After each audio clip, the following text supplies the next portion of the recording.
Hello again, everyone. Welcome to part 2 of our zombie bust, excuse me, painting. So today what we're going to do is some woodwork, some linen work, and some leather work. For that, today we have Scale Model Kit Review, Mr. Steve Sutton and his wonderful daughter there, Audrey. We have here Jerry, Mr. Frey from Just Painted, Tommy, and the bouncer, Mr. Wheaton. So, you guys ready? Sure. All right. So, let me switch my camera real quick. So I'm facing down. All right, there we go. Add that to the stream. Go here. Come on. All right. So what I'm going to do is we need to lay a base down for the leather. Now, there are hundreds of ways to do the leather. You can do it any way you like, but I like doing it with inks. You can do it. There's leather and wood sets. Vallejo has some good stuff. But what I'm after is something like this. Now that was done just with inks and a little dry brushing. So that's what I'm after. The shield, you can use acrylics. I'm going to use oils. Okay. So for this guy, I got a little tray here. I got my brush here.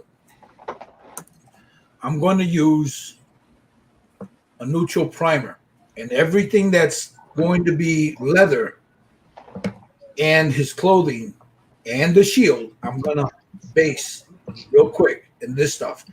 Once we're done, we can hit it with a blow dryer, let it dry, quick matte coat over the top of it, and then we're off to the races. We're going to do the leather first after we do this. So if you guys got your neutral primers or whatever color you want that base coat for the leather to look like.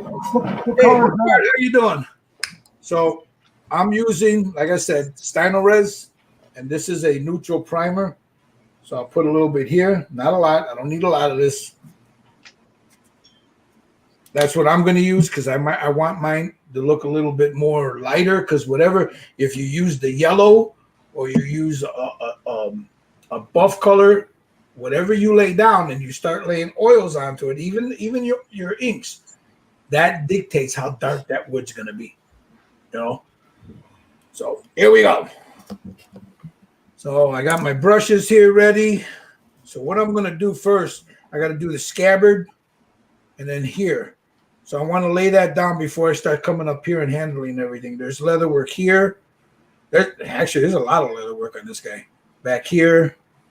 So anyway, that's what we're going to do. We're going to start with the leather. I got a little paper towel right over here. I've got my Stynylrez. Hey, Stan.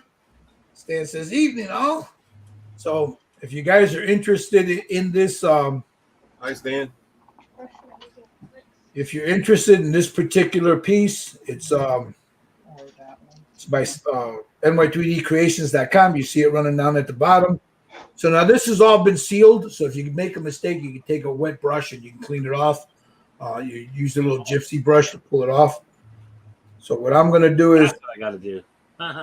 What's that? I got to seal it. So I'm going to lay down my base coat for my leather.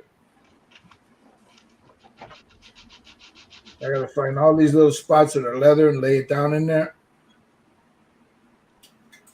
Not like that. There's another strap here in the back.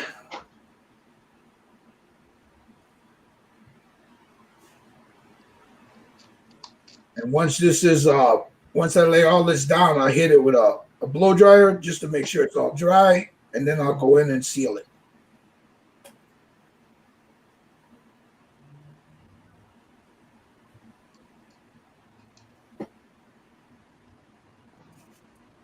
I got a little bit on that metal work, and I'm trying to stay away from that metal.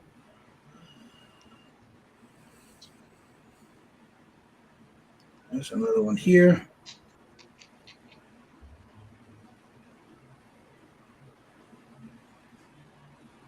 So all we're doing right now is we're laying down the base for this, for everything that's going to come afterwards.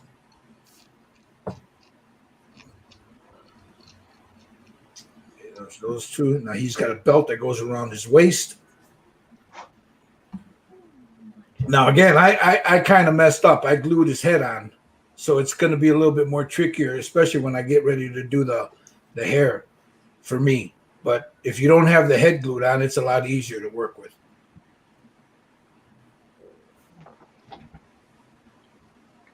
If you go around his belt, there's some really nice detail on this. Now, if you get a little bit on those little metal studs, that's okay because you can go back and touch those up with a little metal.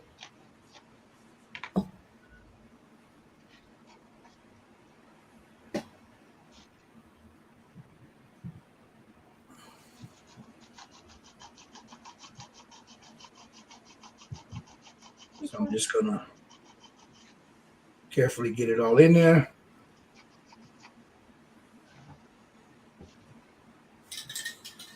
Doesn't have to be perfect, but it has to be smooth, guys. Because if you got breaks in it and lines, that'll all show up when you go to put your oil down.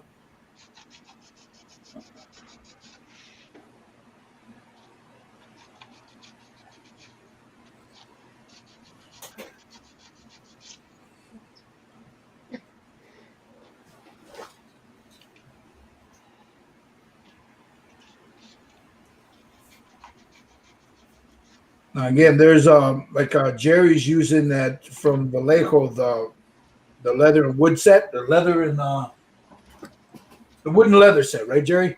Yeah, I'm showing it now. Yep. There, yeah, the wooden leather set. That's the one he's using. And what's good about that is they give you a little instruction sheet inside.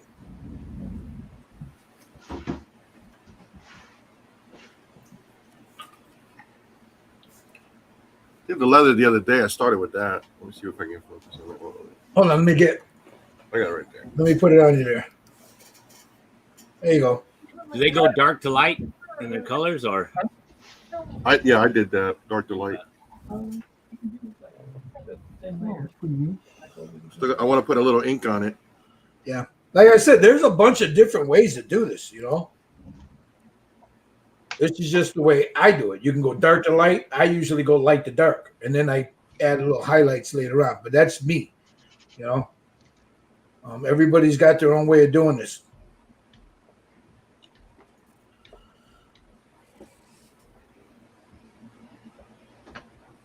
That's the beauty of it, man. You can do it any way you want. Once you learn, you know, you figure out how to do it.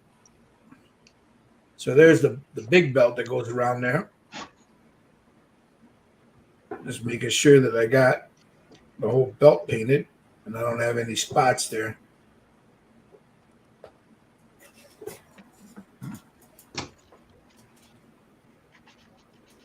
And then there's another one right here underneath where his breastplate is.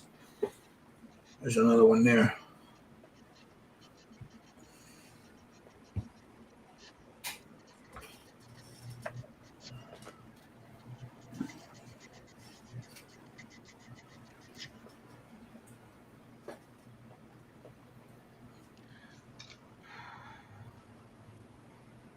It's like that. And like I say, you don't need a lot. You just all you're doing, just make sure it's you don't have any breaks in it, where there's some spots that are heavier than others. It's like you normally paint. Just lay your primer down, and then we can go to town as soon as we're done with it. We'll seal it, and then the inks. Now, Jerry, like I said, Jerry's using something different, so that process will be a little bit different, but basically almost the same.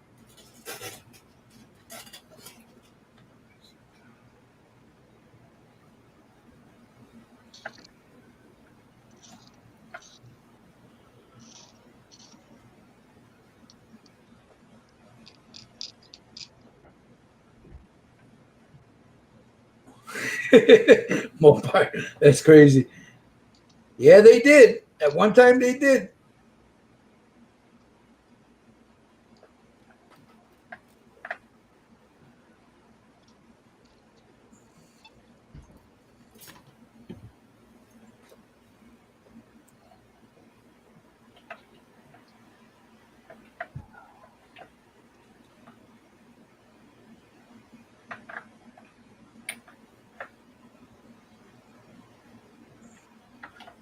Okay, I got that. And I just got to make sure I got everything down here at the bottom before I start to move around. Got that one, got that one. Now we get the ones on his shoulders.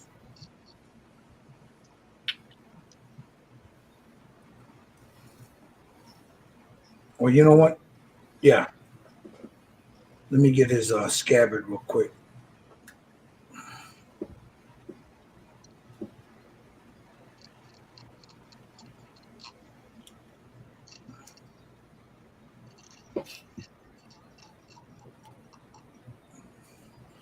Now I'm taking when I put it down on the scabbard, I'm taking most of it off and just smearing it on there, trying to leave some of that black to show through.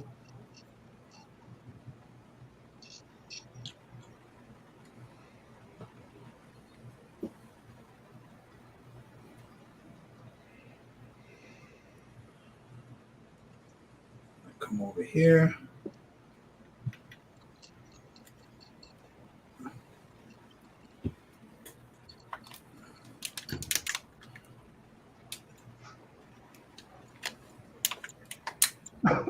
Right.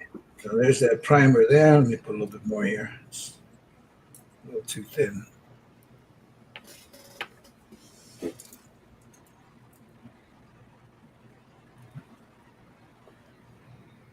There we go. That's better.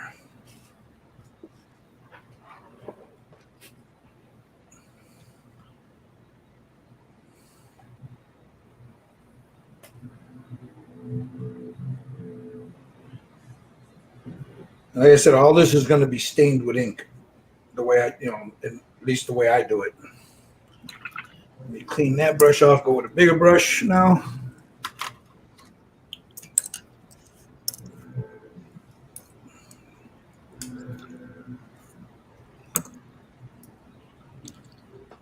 And now I'll get his clothing.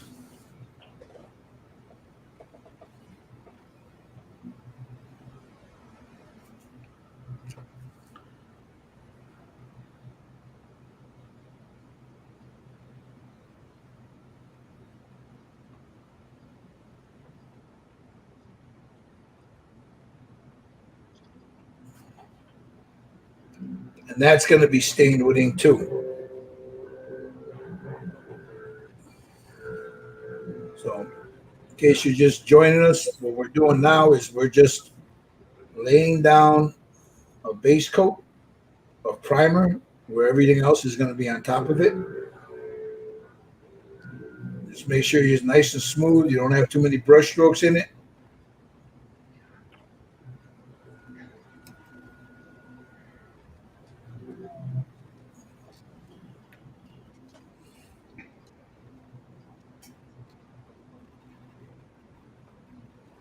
There we go.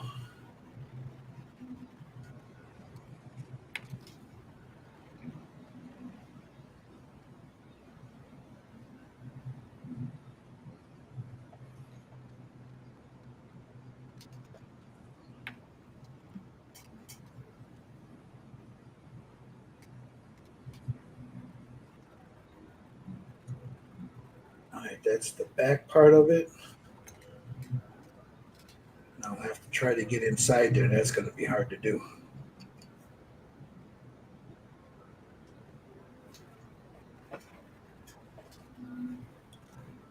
So if you can get inside there, cool. It doesn't have to be perfect. You can literally almost dry brush it in there.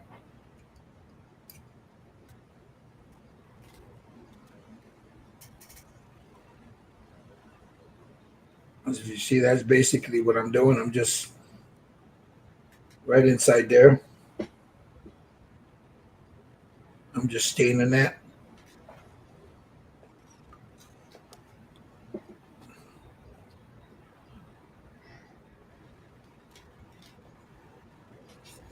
You're not really going to see all the way up it, but you still want to get some of that color in there.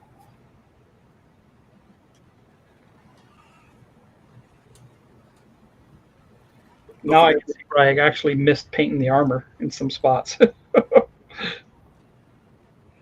Yeah, but if it's all beat up, you can go over it. Nobody will know it. Oh yeah, I can always. That's a cool part about it. Don't forget, there's a strap behind the arm on the one with the sword. Yeah. There's one right there underneath the. I missed that one the last time.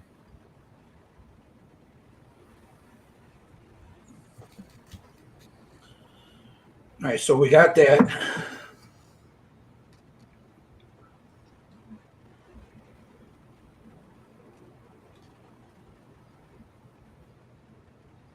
Yeah, right here by his right here. Yep. Okay, now I'm gonna do the strap on the shoulders.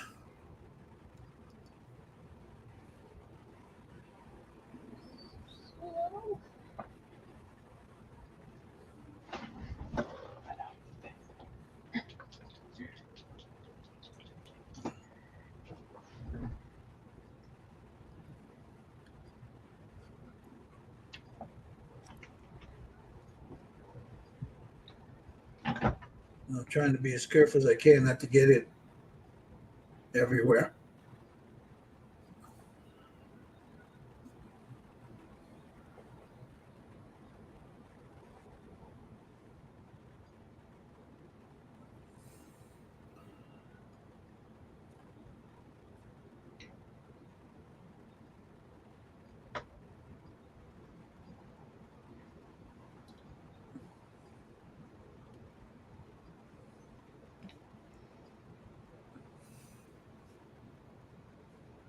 See, like these metal rivets, it doesn't matter if you paint over them. I'm gonna go, at least for me, I'm gonna go back in and touch all those up.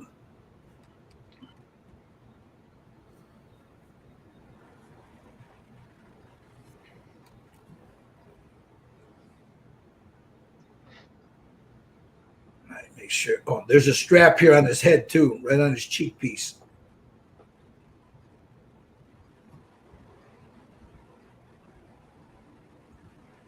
And then that earpiece that comes on, that would probably, I would think that's leather, that little piece, that earpiece. Just this piece on the bottom of the boot. That's a strap. Hold on. Let me get it on you.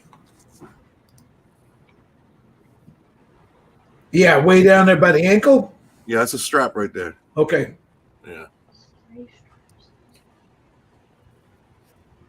All right, so there's that. Now I'm going to go down to what he just was showing. So you got a little strap here.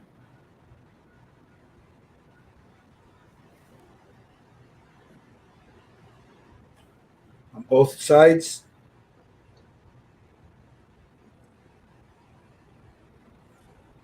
And then the one right around his calf there.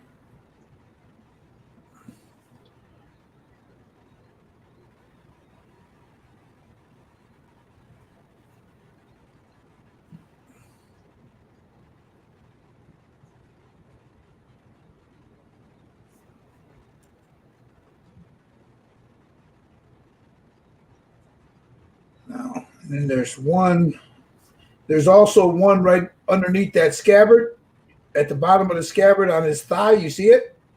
Right here? Yep. Right there. At the top of that boot. Oh yeah, I don't have mine put together. Let's see.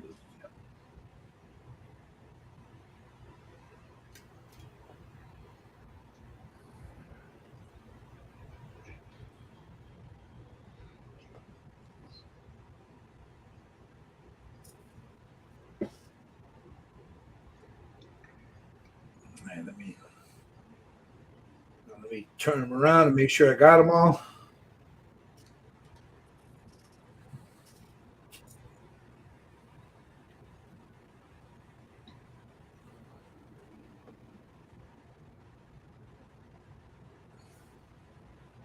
Add a little bit more here.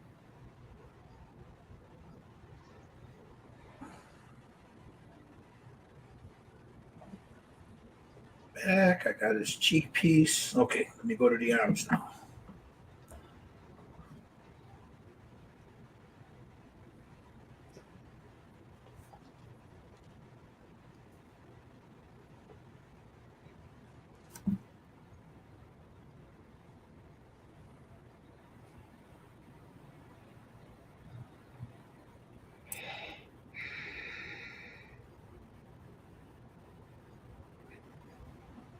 that.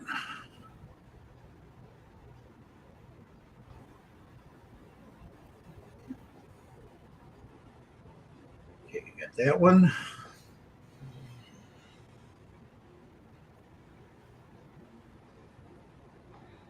And then on his gauntlet here, there's some cloth right underneath the bottom of his gauntlet.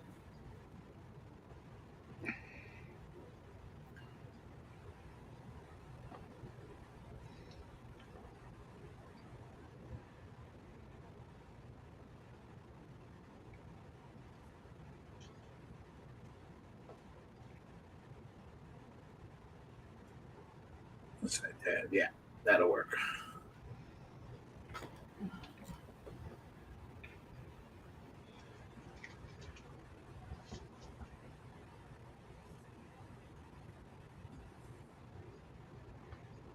Get in there.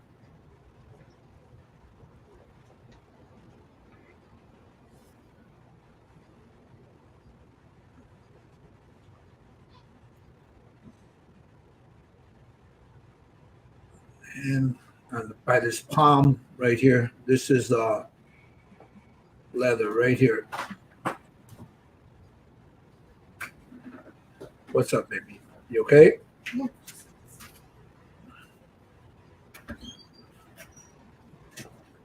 And then I'll clean this brush, go to something a little thinner, because inside the glove there's a little bit of leather, like right in here.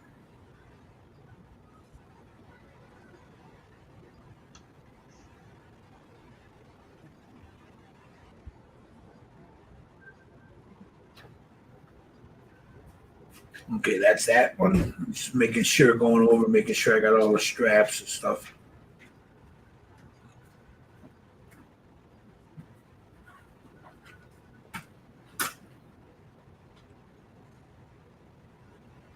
That's metal. Yeah, it's best going over, checking it a couple of times so you don't have to go back and do it again, you know?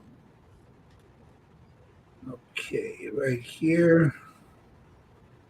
I don't see a strap, but I do see you have the clothing that'll be up underneath it right there.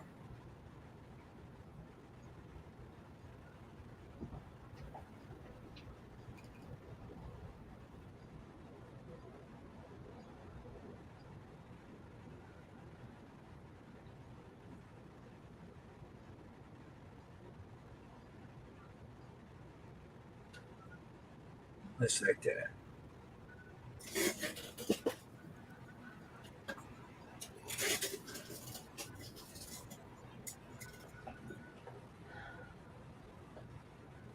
So we'll get all of this primed. As soon as I'm done with this, I'll prime the shield.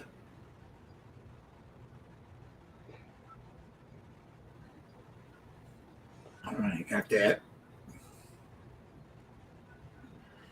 Now the inner part you're not going to see, but that's going up against the body. But I'll just come up a little bit, like right here.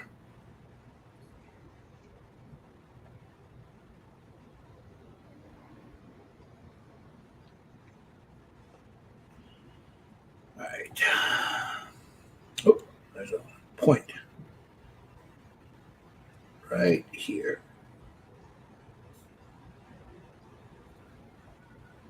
Now, like I said, it's not going to stay this color, guys. It's going to do some really cool stuff with this.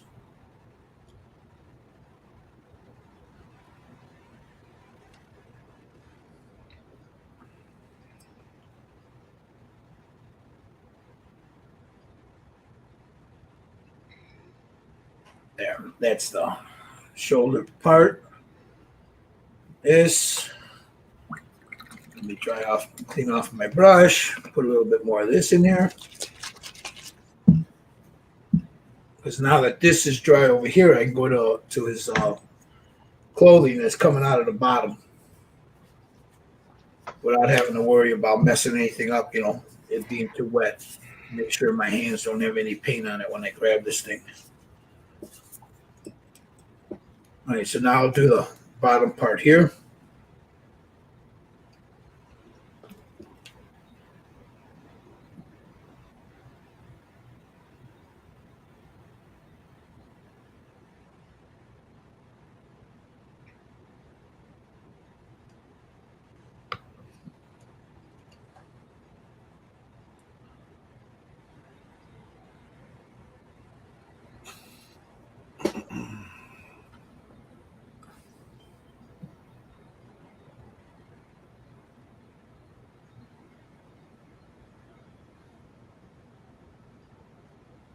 Yeah, all we're doing, I'll say it again, is we're just laying down a base for all the color that's going to go over it. So in case you're looking at it thinking, oh man, why is it that color? It's not going to stay that color.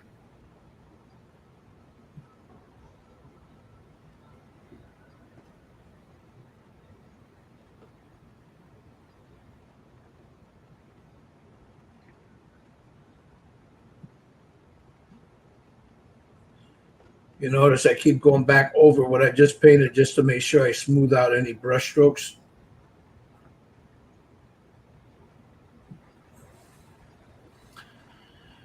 All right.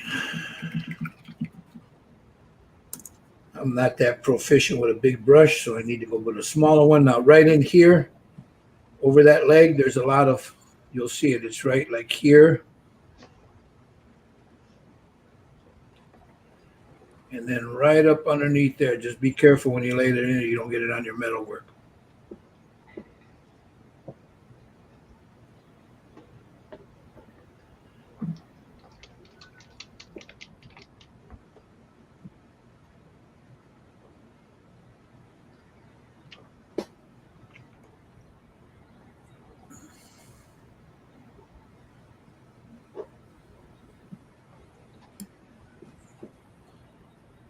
All right.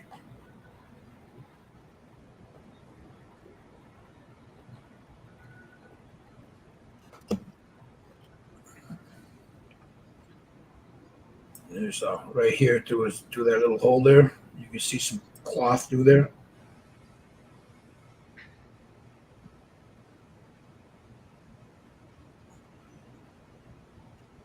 Like right here on this thigh.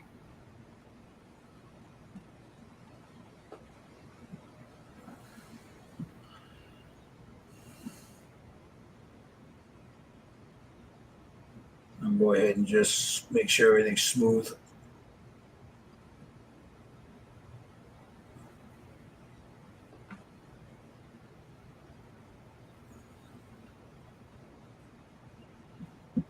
Come back here.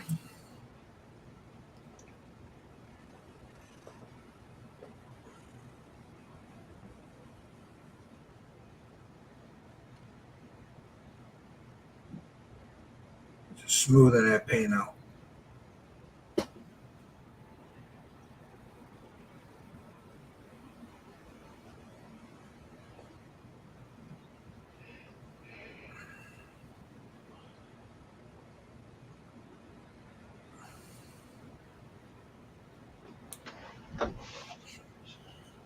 Okay, I think I got all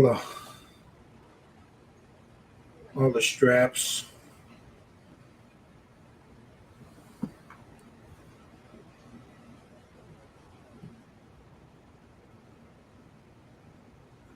All right, I'm going to sit this down, let that dry, and come to this guy. Take my brush off.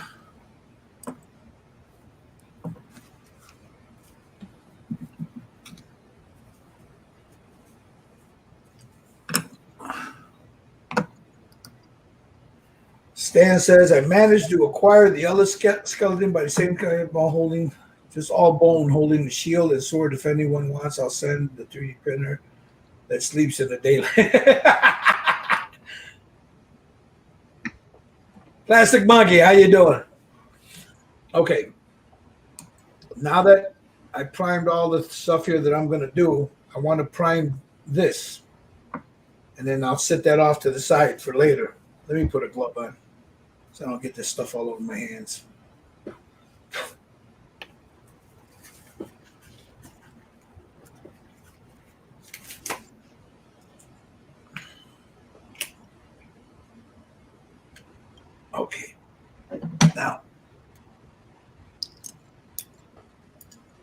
There we go.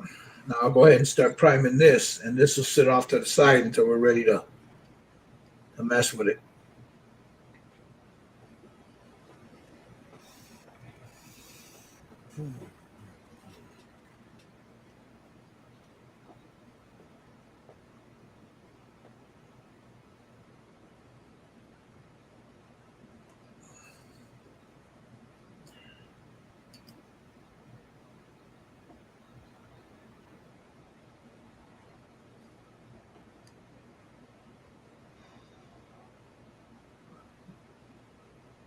Just be careful when you're laying this stuff down. You don't get it all over your metalwork, especially on your shield.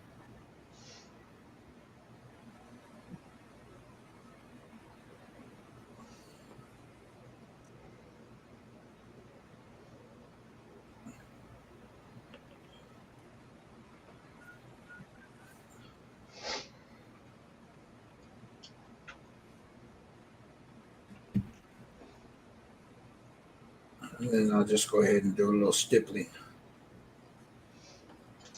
So that when that dries, it looks like there's some texture in there.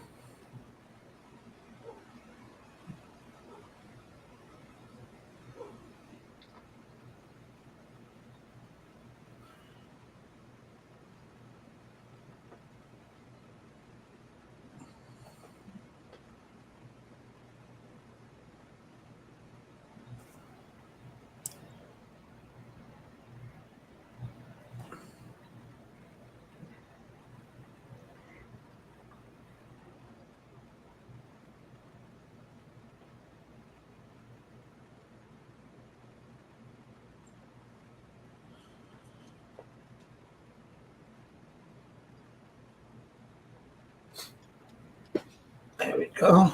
Take some of that off. Again, a little stippling in there. Excuse me. Okay. I know that feeling, man. Ugh. All right. So that's the top part of it.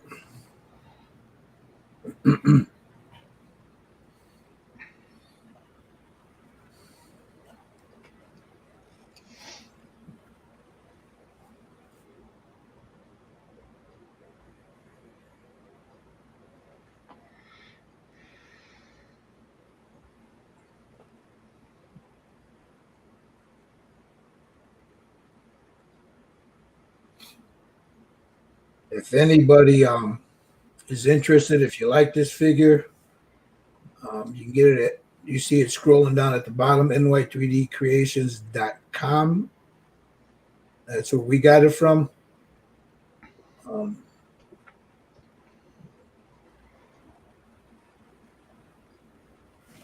It's a nice figure if you're into this sort of stuff, you know.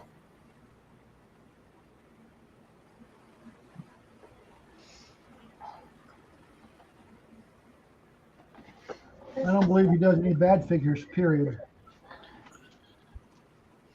That's true. Early on, there was some problem with some of the capes. Yeah, with some of the stuff years ago when he had. Yeah.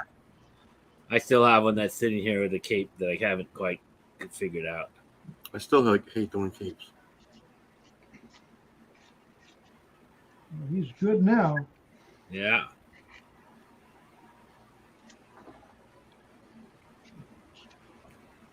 It's also how you get that file too. If they got those capes all chopped up, you know. Yeah. Well, that's the thing. Yeah, a lot of these files that come. That's how they come. I hate that. You know, these guys do some amazing. These sculptors do some amazing work, but it seems like they don't take the painter in mind that's going to be doing them. Hey, you.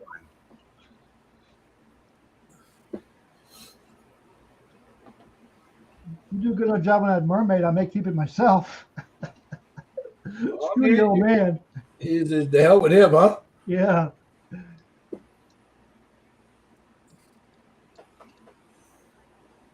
He has mermaids that are bronze statues that are like 9-10 feet long, tall. What is he? Ex-Navy? He's what? Is he ex-Navy or was he a jarhead like you? No, he's just, his mother was really rich She was an actress in Hollywood and also in on Broadway. Okay. She's from Waterloo, Iowa. She moved back after she married his dad. His dad was in business here in Waterloo, and they just bought all his property up. The boy's never had a job in his life. He lives off checks come in every month. I There mean, you go. it's ridiculous. Yeah. What a way to live, huh? Yeah, he's never had a job ever. He's 80-something years old. That's why he hangs out with mermaids. Yeah. So Well, now, like I said, as you see, there's the base primer on that. uh-huh. And then I'll do the same thing on here. You know, do the same thing here. Put all the base. This is going to be the inks. This will be oils. So I'm giving this a couple of seconds to dry, so I don't touch it and smear it. So let me mute myself while I turn this blow dryer on. Okay.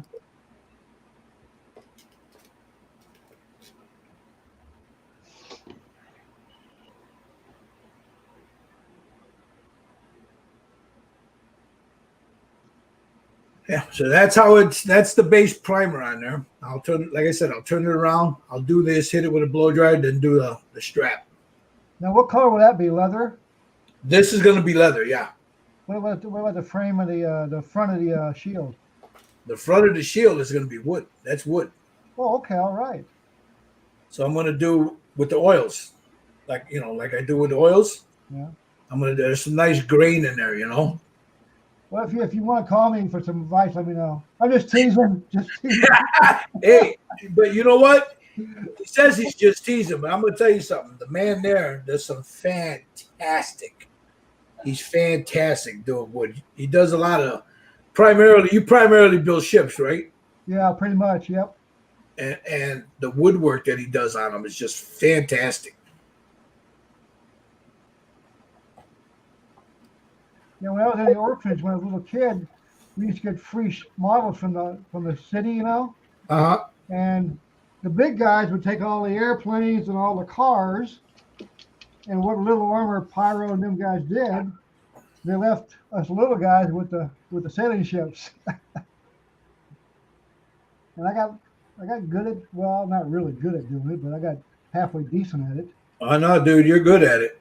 And my biggest, I read all the nautical books for kids, the Hornblower series, Horatio Hornblower, and those guys, and so I just love sailing ships. I must have probably 150 books on the history of you name it, the boat, I got it. Now Michael, you primarily do like sailing ships, right? With Yes, something with a sail, right? Right. So you don't do like battleships and stuff like that. You know, the No. World War I, World War II stuff. Okay. No, I have done. Now I've done in the past. I did like the Susquehanna. Uh-huh. She was a powered ship, steam with paddles, but she had sails on her. You know. So your primary interest is like in the sails and all Right. all the accoutrements that went with it, you know, like all the woodworking and all that Right. stuff. And now next year at the Nationals, I'll be giving a seminar on rigging the sailing ships Nice. to make it. A lot of people are scared or afraid to do sailing ships because of all the rigging. They can do the hull and stuff really well. It's just when you get to the rigging part, it's kind of a little bit scary sometimes. And that's my forte. I love doing that. I'll tell you what, guys, you guys watch it. We've sat in a hangout where we've watched him rig a ship, you know, and he's meticulous with that stuff, man. Now, I spent 12, 14 hours straight on a bow sprint. Hey, Munchkin, how you doing? Hello, Jeff. Jeff says hello, everyone. This will be the first non-sailing ship I'll do for the Nationals. This steamboat. That's the one you showed us yesterday, right? Yeah, the steamboat. Yeah, I'll be doing. That's the first one I'll be doing. No, that's the one. That one's a sailing ship. That's a Quebec. No. You had it. It's still in the box. You showed it to us. Yeah. I got it for a cheap price. I built it, 60 years ago, I guess. Didn't do a very good job on it, but I want to do it again. So not too bad. He's done some fantastic Viking ships too. Yeah, you have a Viking ship, don't you? I've got that Ravel one, but I'm gonna look. You sent me that book. Yeah, I'll continue. You need more books? Let me know. I'll send you some more. On the rigging and what the sails and all that look like and stuff. Right. And that one, that dragon head for the Yeah. That's it for the the bow. masthead, yeah. All right, so there's the inner part. I'm gonna hit this with a blow dryer real quick, so I'm gonna mute myself.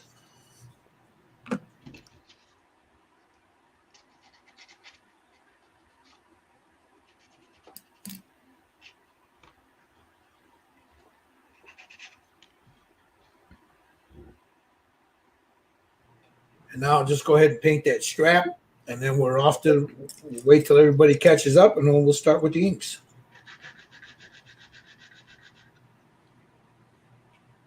I'll go ahead and lay that coat down. Now that's going to be leather, and of course the other stuff's going to be wood. Are we going to want to seal this before we do the inks? Yes. Okay.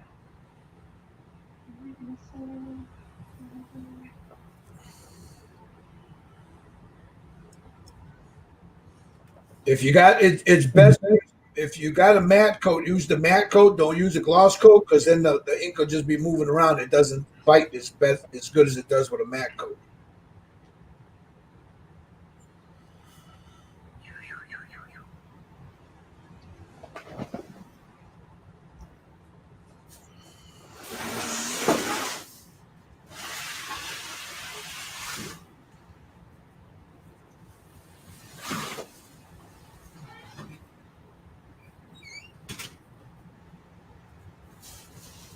Whoops, Oklahoma beat Nebraska. They played today. Yeah.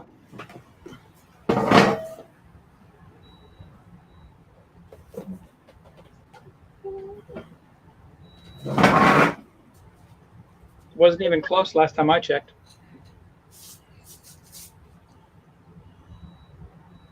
What was that? Say that game wasn't even close last time I checked. Yeah. I think the word they use here in this news thing, stomped.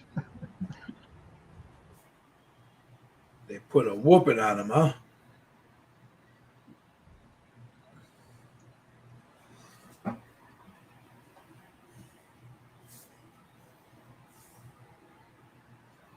So I'm just trying to make sure I don't have. Make sure it's all smooth.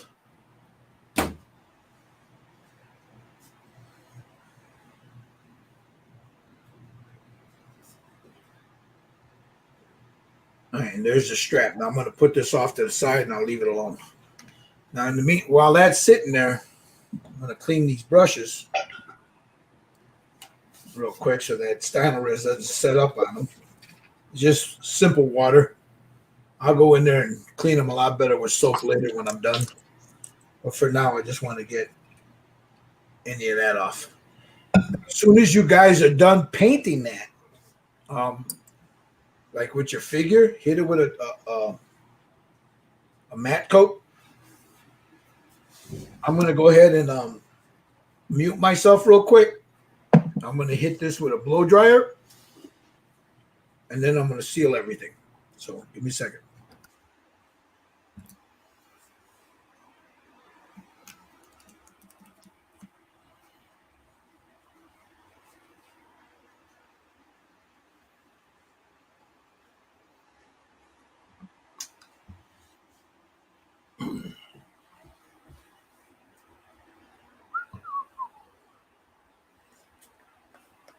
I think my air conditioner died in here.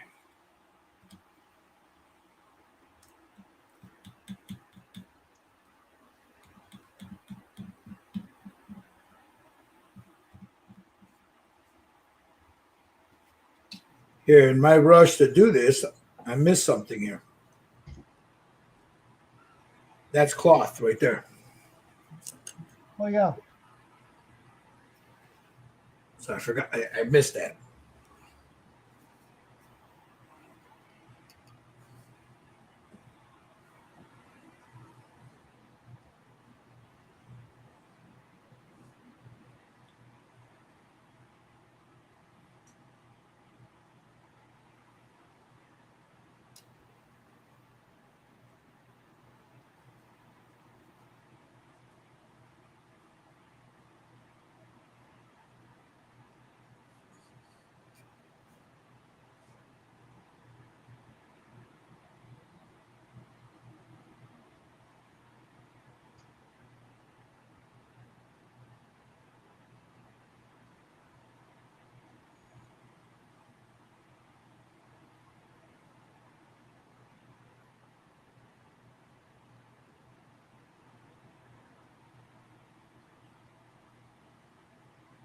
All right.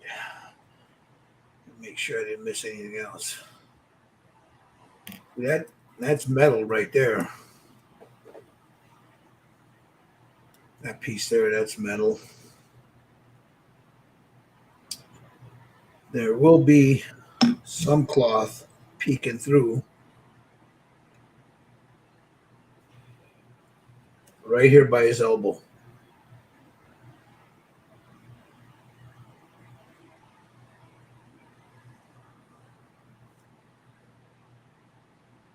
And then right here on his shoulder. Right there.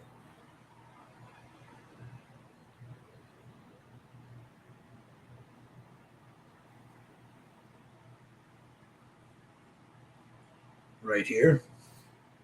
See, the more you look at this, the more you find, you know. Right in here.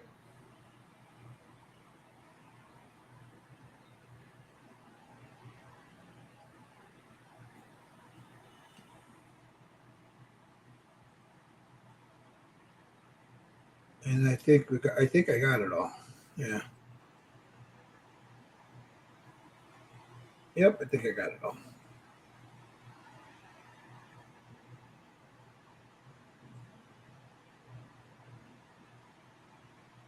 The rest is metal.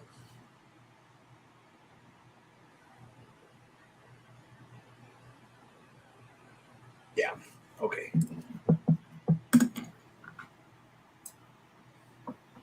All right, now let me clean these brushes off. So I'll use a little of this Jesus juice.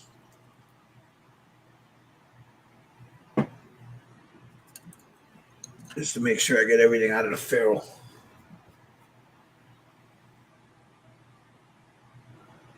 I don't want Styrene harden up in my brushes. That stuff is like concrete if it does. Great primer. Painted the rear end clean.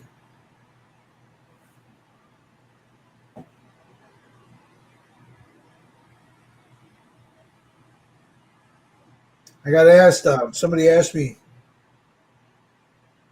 on Instagram, they sent me a DM, says, how come I don't use Vallejo primer?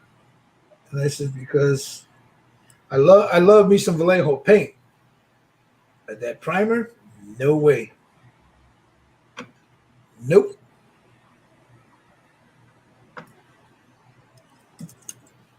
I've had it fail on me once too many times.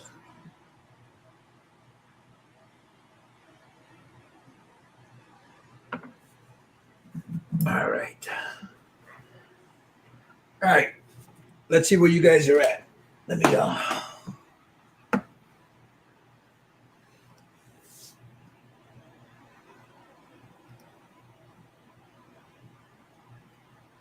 Where you at, Steve?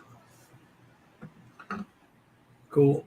Now remember on that shoulder with that sword, if you look at it real good, the little spots that I painted, there's spots that if you're not careful, you'll miss them. You know. But that looks good. Jerry's getting his done there. Yeah, I'm done with the leather work for now. Man, I got it faster than I do.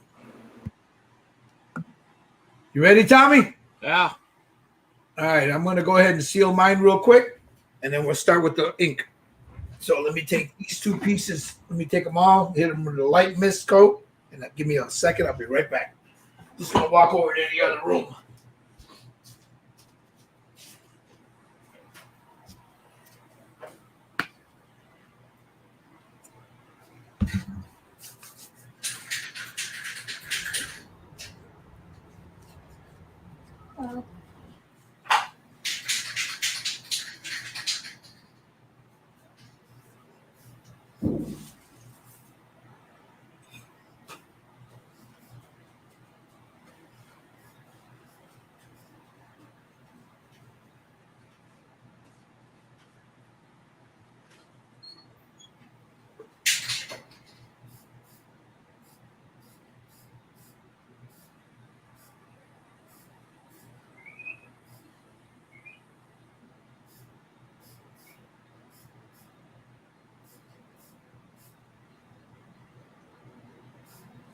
Ah! Ooh.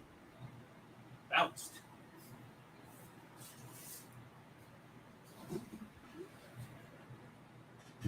Almost did it again.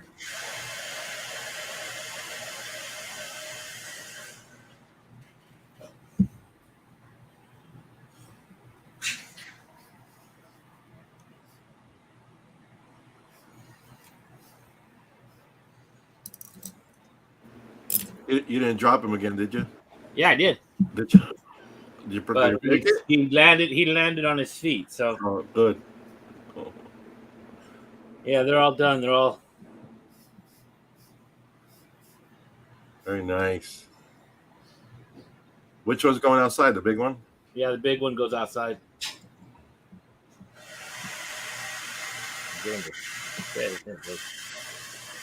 Oh, haha, gotta take the tape off the right. Munchkin, I'm using acrylics.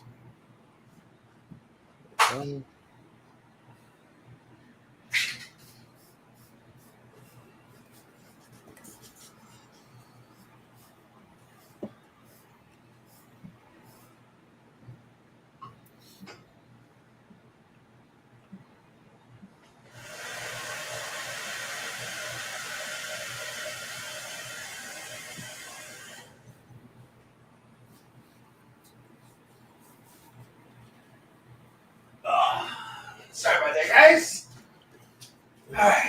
All right. Your figure's okay, Tommy? Yeah, I dropped one, but he's all right. All right. Yeah, this one's going outside now. The big one. Let's see. This one's gonna go in the house. The little one's gonna go in the house. The big one's going outside. The big one's going outside. Yeah, They came out nice, Tommy. They look really good. looked a lot nicer than how it used to look. I've had him about 20 years. He was looking pretty beat up.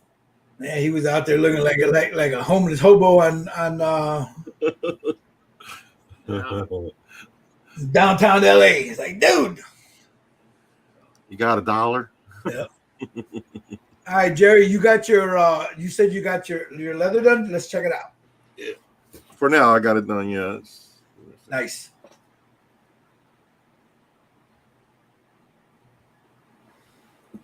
Cool. Looks good. It's getting there, yeah. I think it's good for now. I want to maybe highlight it a little bit more once I get all the other colors in. I want to see where I'm at. Yeah, leather's subjective. It's whatever you want it to look like. But yeah, once you get it done, it looks really good.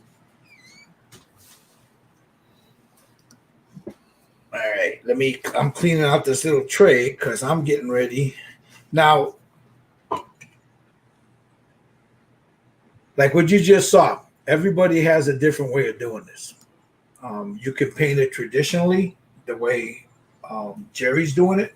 With there's Vallejo's got the wooden leather set. You can do it that way. I've done it that way, and I still do it that way. But when I'm trying to, and I showed these guys here, this that I'm showing you guys right now, that was all done with ink. There's some dry brush paint here, but that's 3 inks. That's the yellow azo. That's the burnt umber, transparent burnt sienna, and transparent yellow orange azo. That's what that is right there. Um, and for me, it works. You know, if I want to get it more leathery, then I do what Jerry's doing. You know, real heavy leathery, big pieces of leather. So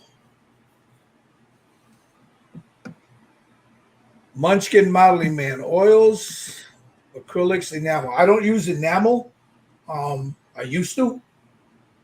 It's just I cut my enamel with lacquer thinner. But for this stuff here, it depends. Would I use an enamel? Yeah, I could use an enamel to an airbrush, but I don't use it to a brush. It's either oils or acrylics for me. Other people, they can do, you know, I don't know. Jerry, you use enamels? Not that often. No, not often enough. You know what it is that I'm in a really tight space, so you know. Yeah, the enamels, the smell of it. Yeah. Yeah, they get to me a little bit. So.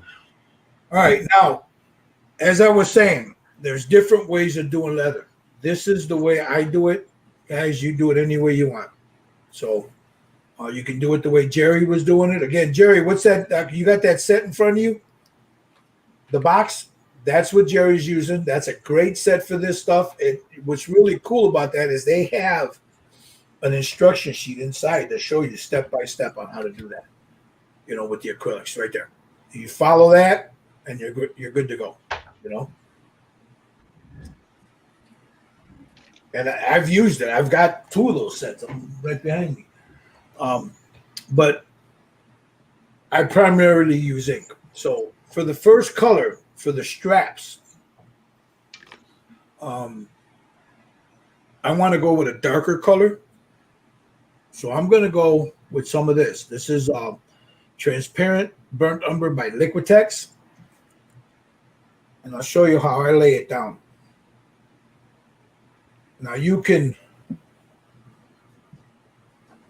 add a little bit of isopropyl to it. You can add a little bit of glazing fluid to it. I'm not going to add the glazing fluid just yet. I'm going to put this on straight right out of the bottle. Now, if you guys want to use it as a glaze, you can take a little bit of isopropyl and mix it into it. Just a drop. That's about 2 drops, maybe 3 drops right there. Put a drop of ISO in it, or put a little that Vallejo glazing fluid off to the side, dip your brush in it, and mix it into it. You don't want to drop it in there. You can, but here, you got Tommy, you got glazing fluid from Vallejo? Yeah. But I'm just Steve? gonna watch. Okay, Steve, do you have it? Yes. Okay. So let me grab one. So what I'm going to do is, I figure I might as well. I'll drop 3 drops of glazing fluid off to the side. I dip my brush into it, mix it. And I'll look at the consistency. If I don't like it, I'll grab some more. Mix it in there. Grab a little bit more out of there. So you go with the burnt umber first, right? Yeah. And then I'll move some of this over to here and make it even more of a glaze.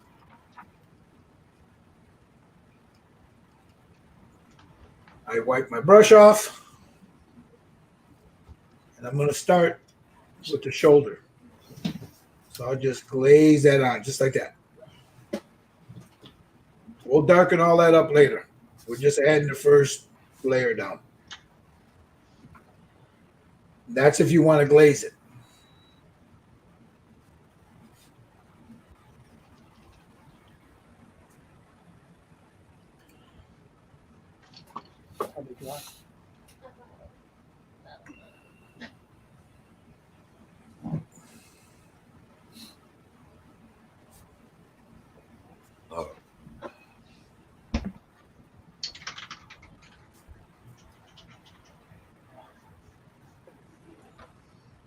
Pull that darker one out.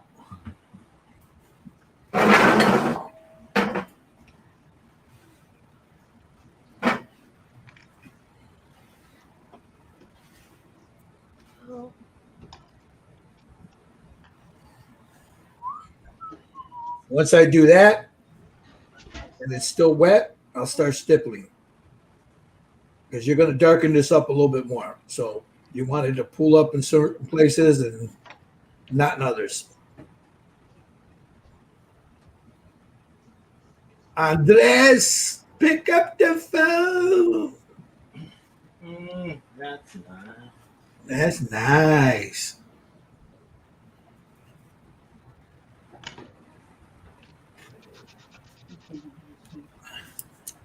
Now, the reason I don't like using the glazing fluid right off the top is because it takes forever to dry. So now I'm going to do it the way I normally do it. I'm going to go straight right out of the bottle.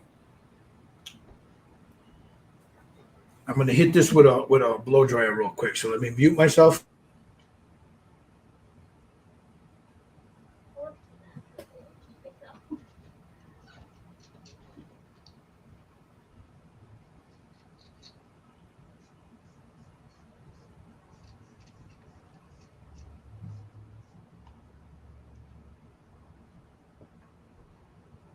All right. Andres says, that's nice. Nice. So now, let's see, where's my thinner brush? I got a real thinner brush here, smaller, not as wide. This is a Broken Toad Flathead number 2, MK2. So I'll get a little ink on the tip of it and just start moving it around in there like that.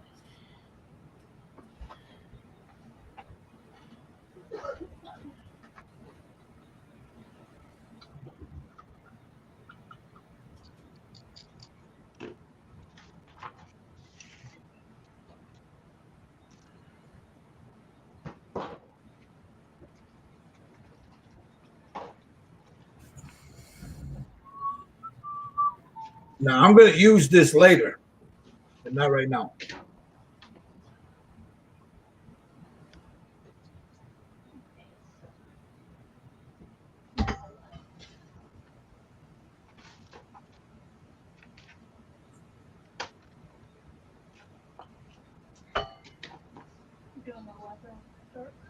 Mm-hmm. And put a little glaze on the side.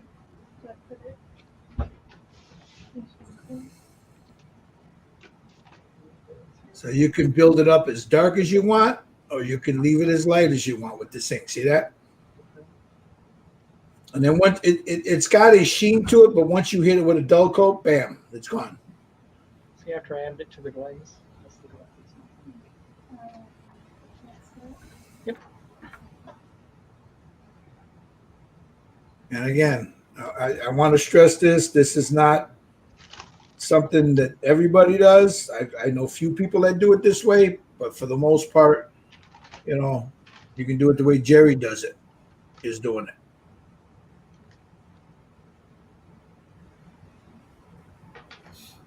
That looks good, bro. Yeah, it's a lot less steps, Jerry. You also went lighter with your armor, so that's popping out more than mine. You know what I mean? Uh-huh. So my armor is really dark. So Yeah, I got kicked out. I'm back in. You got kicked out. I don't know. Yeah, my machine kicked me out. My machine did. Don't know why. Now see how once it's starting to dry and whatever's left on that brush from me doing the other side, I'll come in and just blend a little bit into there and see how it starts to. I'm not too worried about these right here because then I'll come in on the edges and just very gently, hit those. And that's where that glaze will come in on the edges.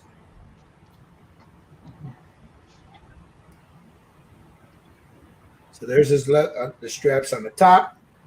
I'll make sure I just put a little light coat across here like that. Just to knock down the color a little bit. Just like that. Get his cheek piece. Now you know what? I'm gonna go with a red on that cheek piece. A red leather. So I'll use some of this burnt sienna.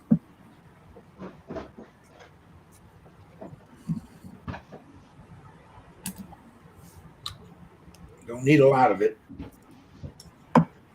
So that's where the burnt sienna comes in for me. You could use that in here too to add different tone variations. Now I'll add this, and then I'll go in with the other color, with the burnt umber. Once this dries,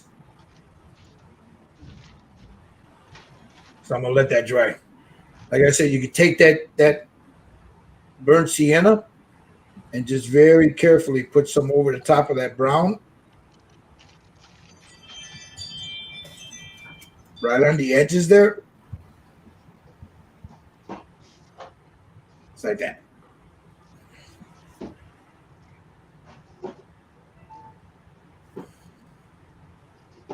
There.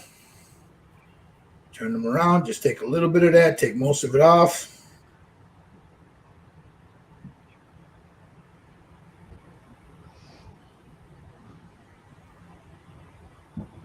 And just right over that. Oops, sorry about that. I wasn't in focus there.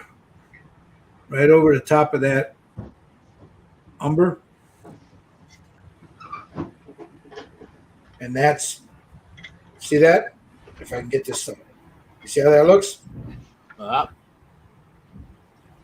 Then I'll go in with the burnt umber.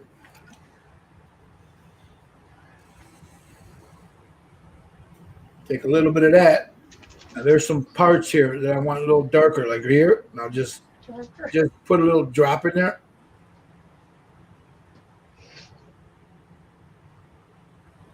Just like that. Clean my brush off. And then wick up whatever's left.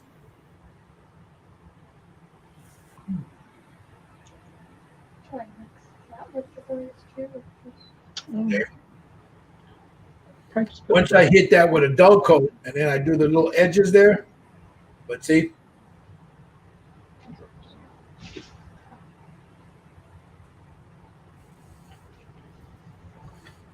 What do you think, Michael? Good to me.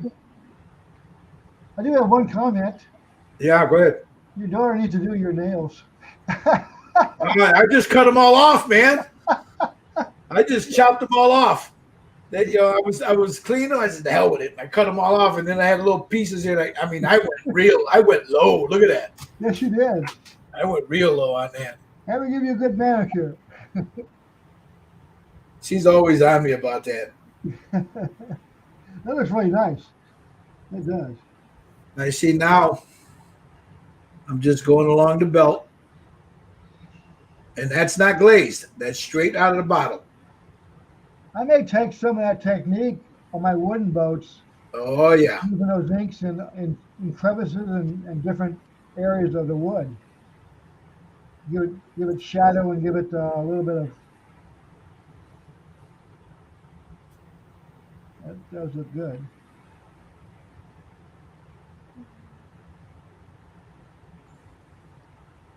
See, all I'm doing right now is I'm laying down the base on the ink, and then I'll go in and I'll start refining it and darkening it and all that other stuff. But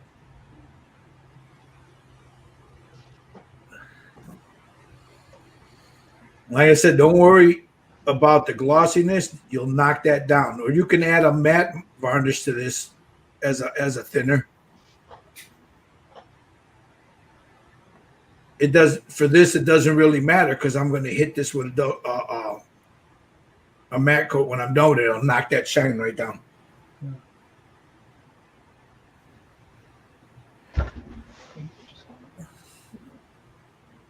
You don't want to have a lot on that brush. You don't want to overload the brush. You don't need that. To overload the brush, you just lay it in, let it pull up by the eyelets there. See, then we'll go over it again and just stipple it.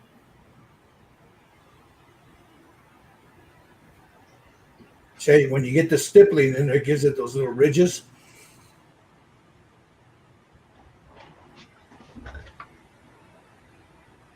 And I try to keep it darker in the center of the belt versus the edges. Got fuels. What's going on, buddy? I'm just tapping it right in the center of it, of that belt. I don't want to get it over the edge, just in the center here.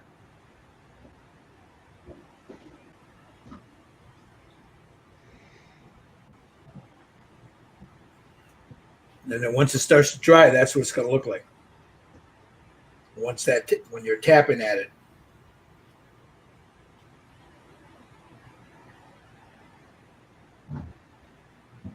And then you can go back in and darken it, like so. And then we're gonna, when all that's done, we're gonna take a little bit of this yellow, real thin, and just once we seal it, a little yellow on it, and it'll give it that nice glow to it. So you see, that's how it's looking so far. And like I said, straight out of the bottle, and then we'll use the glaze later. And on the belt, if you notice what I'm doing, I'm just trying to keep it in the center of the belt, the heavier, darker, and I'm just tapping like this and moving.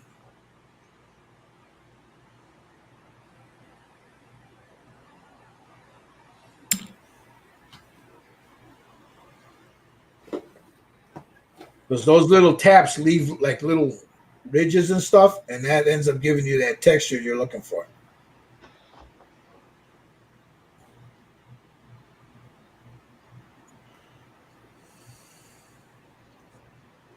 There's some pieces here that I missed on the metal here, here, and here that I'm going to have to go over and touch up, but that's no big deal.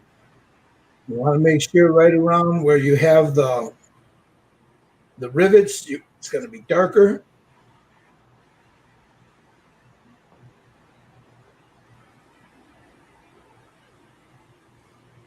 You see how I'm just moving it back and forth?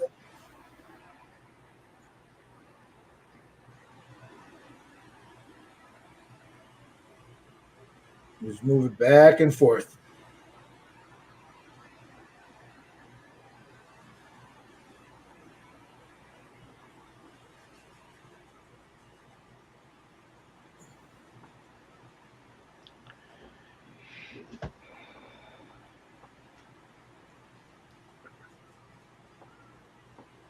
Just like that. It's fairly easy. If you want to use the ink method, well, my ink method, this is the way I do it. There's other ways to do it, but this is mine. The dark in the middle makes it look like a You make it look too easy too. Yeah, But all you gotta do is tap. All you're doing is you're tapping. You know, you put that first coat over, Yeah. and then you go in and right in the center of the belt, you just start tapping, and it starts moving around. You know. You're not overloading the brush either, right? Nope. Nope. I dip my brush in, and it'll take me all the way around the whole belt. See, I haven't dipped it yet. See, whatever's on that brush is what I'm using. See. And inks already look like they're pretty thin. Yep. But I like them because they're highly pigmented. You know. Right.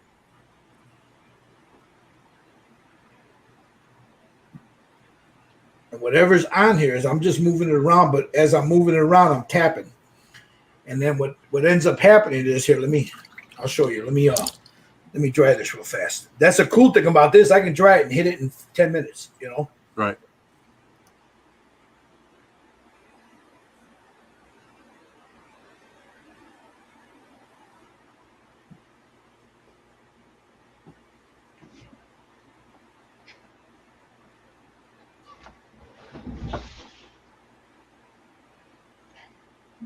Now, of course, I want to dry it a little bit more, but I want to just show you what it looks like. And then from there, you can refine it to you can put the striations if you want in there. Mm-hmm. You can add other colors. It's up to you. But this is the base color of that leather that I'm after.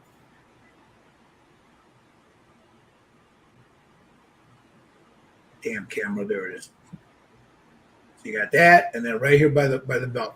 I like that. Yep. That's nice. That looks good.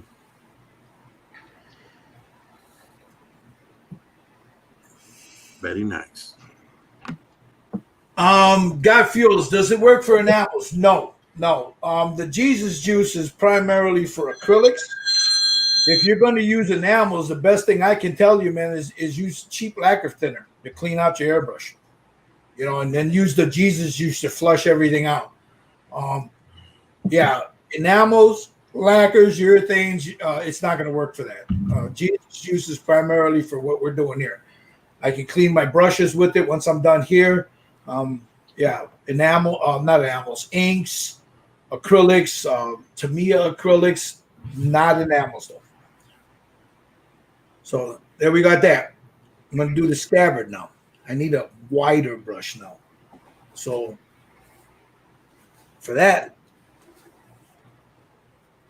you know what? It's right here. Where is it? That's what I get for that. Okay, let me put this down. Now I'm gonna do let me get the scabbard after I get all this leather work, the strapping. So again,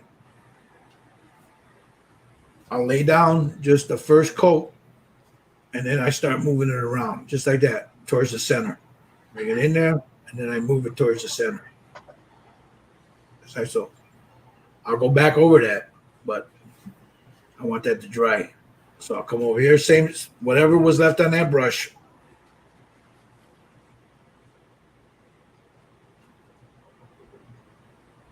A little tap there so that'll dry right in the center there. Right by the buckle.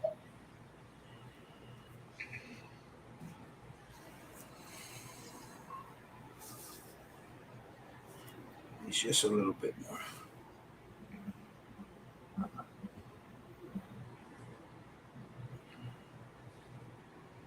Try to keep it in the center there. And I'll come back and tighten those up to make it look like up here. I'll just move on. Let me make sure I just put a little bit of that right here like that. A little bit here. Let's get these straps down here.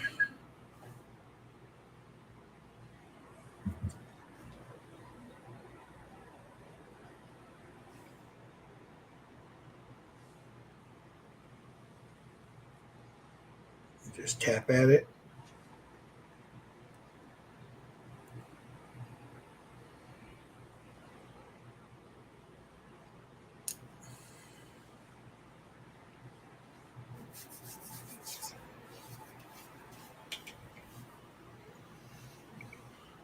Whatever's left on that brush, come down to this one. I'll take a little bit here and just go right here in the center. See, it's dried up now. I need to get more.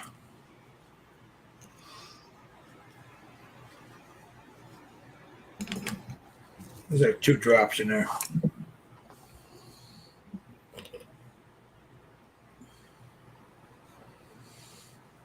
Back to the right in there.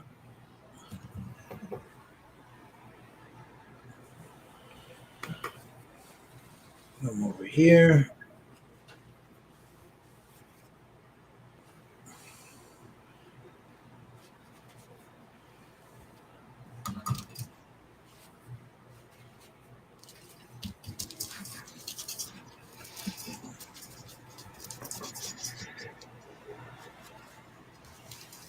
All right, where else did I miss? Oh, the one under here.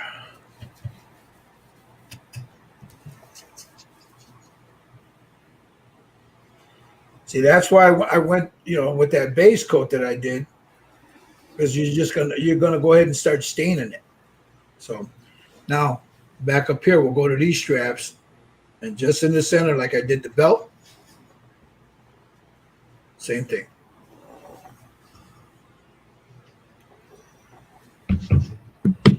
Like that.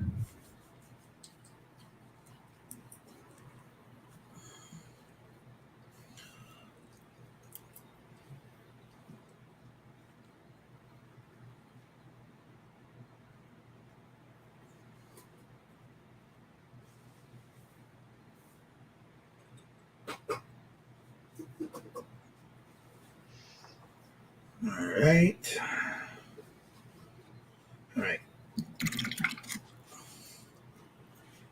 Now, while that's drying,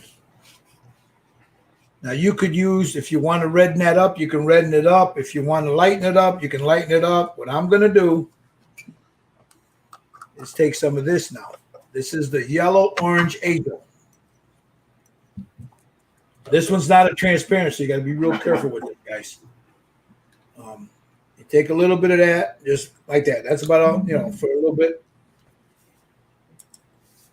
Take a little wider brush. Dip my brush in there, and I take most of it off. And now I'll come in and just right over the whole thing.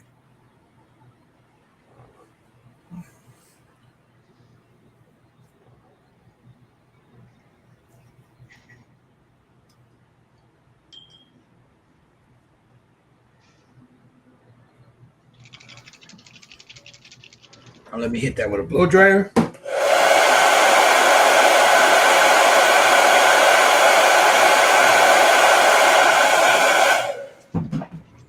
And there it is. Now I'll go in and refine that a little bit more, but for now it's good.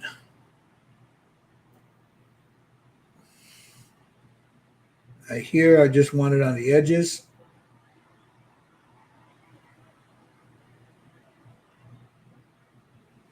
Gives me that little highlight that I'm looking for.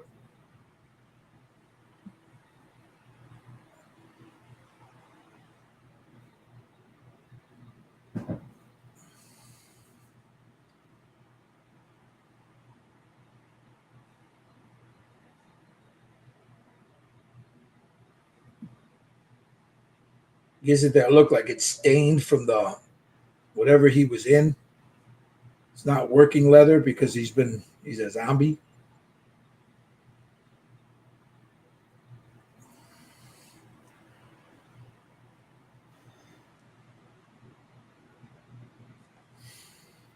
Grab a little bit more. Right on the edge of that.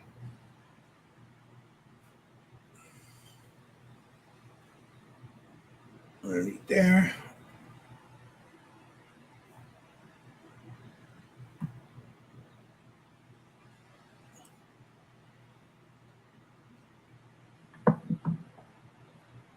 Grab this one.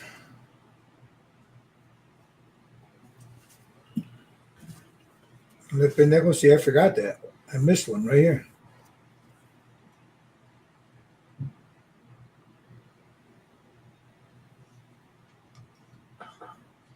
Well, my air conditioning's gone out, so I'm gonna bail.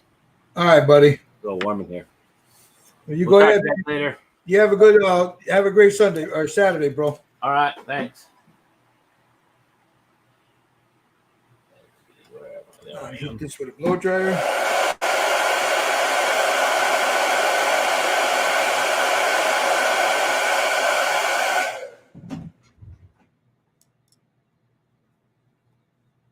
How we doing there, Steve?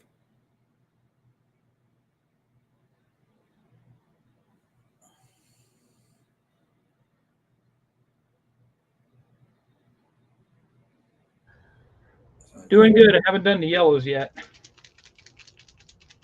You're putting down the darker stuff, though, right? Yes. When you put that yellow, very, very lightly, man, because that stuff will stain like you wouldn't believe. It'll ruin the whole look of it, Okay. So just you'll see it once you lay it on there.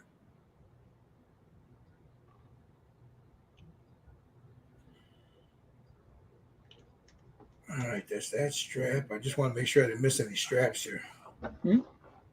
So I got that one. So you want to go with darker, kind of darken it in the middle.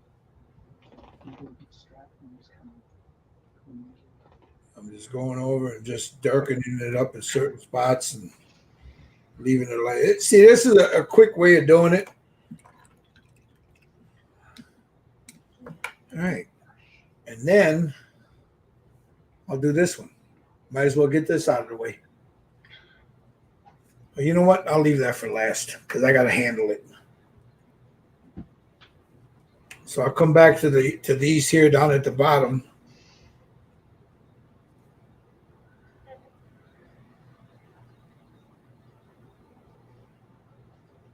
And I'm going to add some red to those, just so it gives it different variations of color.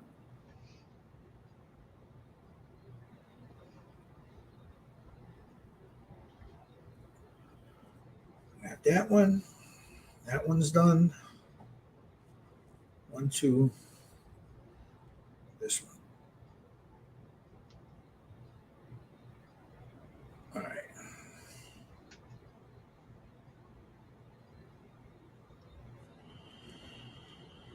Okay. Now we get to the strap by his head.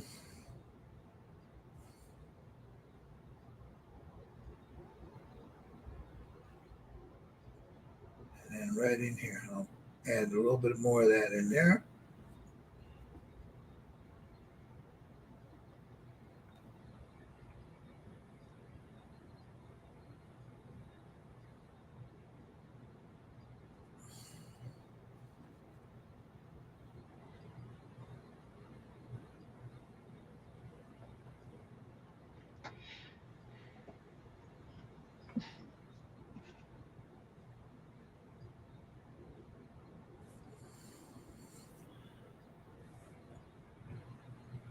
A little darker right in the corner here.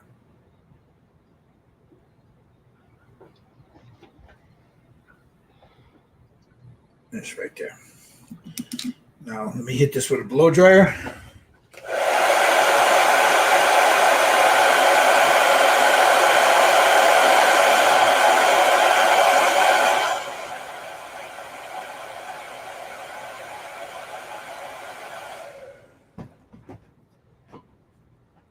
Now I'm going to go ahead, while you guys are doing it, I'm going to seal this real quick.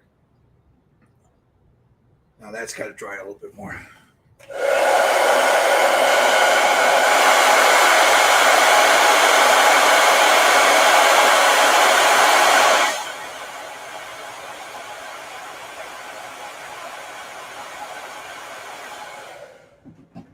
Let me let that dry a little bit more. So, get my brush off here. Take some of this red.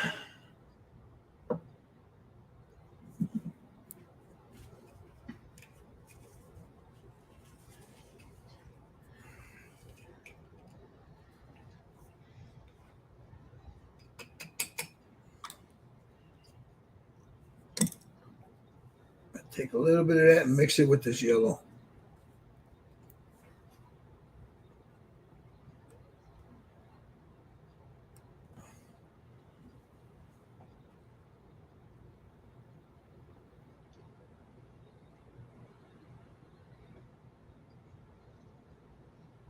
I just lay that right in there just to give me a different variation of color there.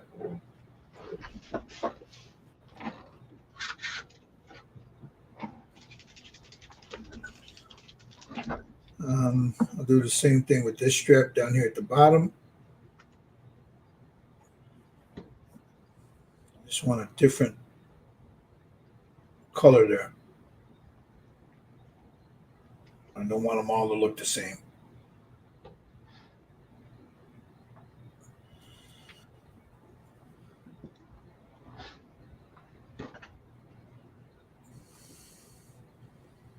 Maybe add a little bit of that here, because there's a highlight right there.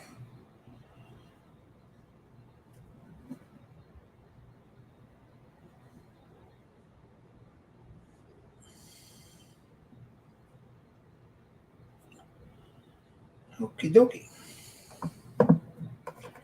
Over here.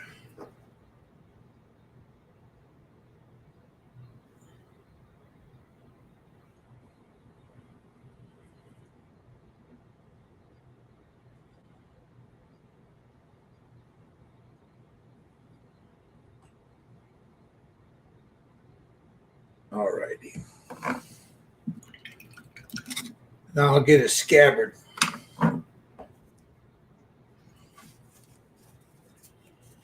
How's it looking for you there, Steve? Let me see. Hold on. Nice. Get a little bit darker right in the center. But it looks good. I like it. How do you like it? Yeah, I like it.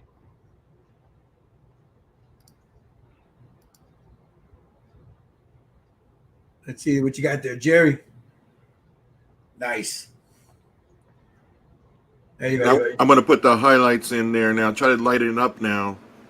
I just tried a color, but I didn't like it. So I'm going to try something different. Go. All right, now I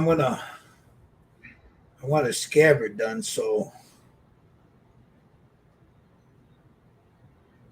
I'm trying to figure out what color I want on that scabbard. So let's see if I do this. If I mix some of that orange with a drop of that burnt umber. See what that looks like.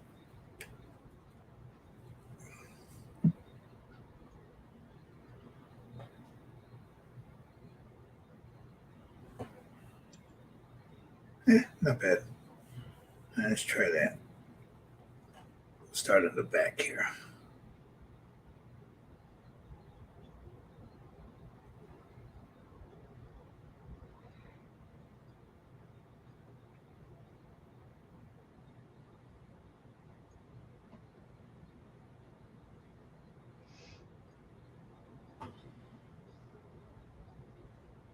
Yeah, I took a drop of that, and it's got like a dirty orange look to it, which looks really cool. And then I'll darken that up a little bit.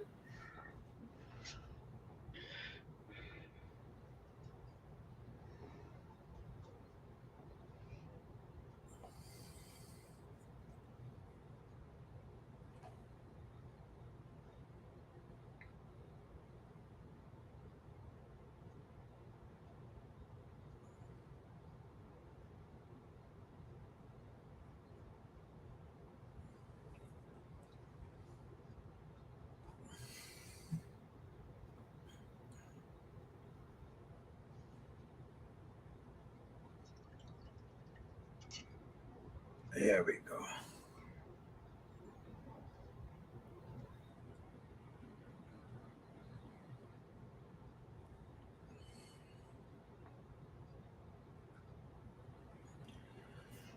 Then I'll just go ahead and give it a little texture by stippling, and I'm gonna blow dry that.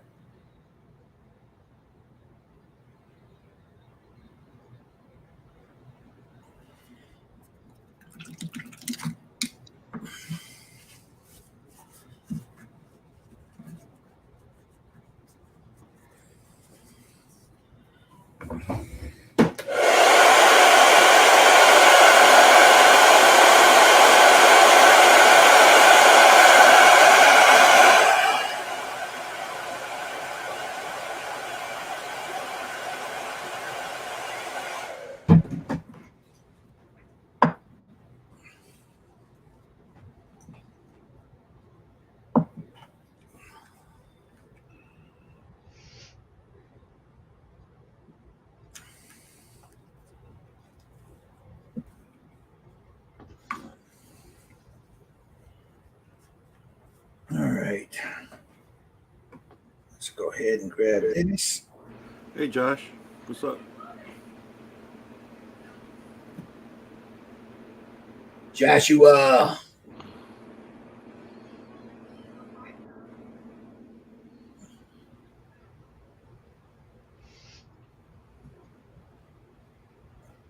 So now I'm laying over a thin layer of this umber over that scabbard.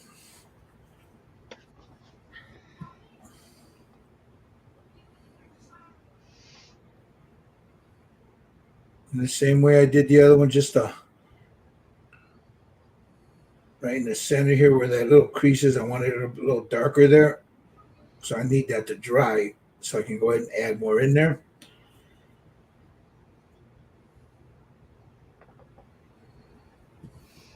But there's the scabbard's coming.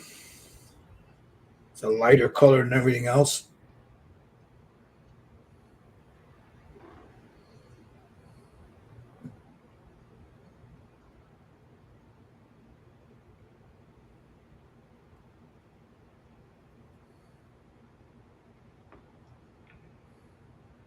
I'll get in here.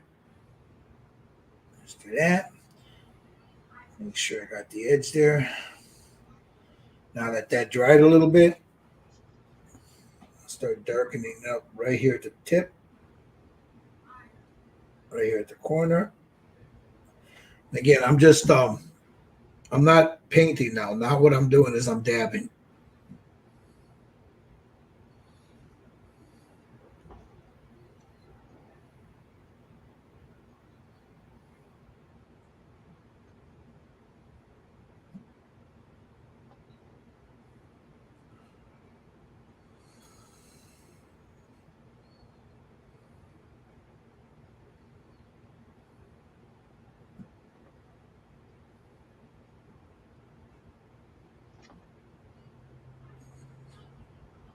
I'm being very careful not to. I want the light towards the end of it and on the center, right where that spine of that scabbard is. And here's where I messed up when I glued those legs on. So now I got to be careful when I got to go underneath it.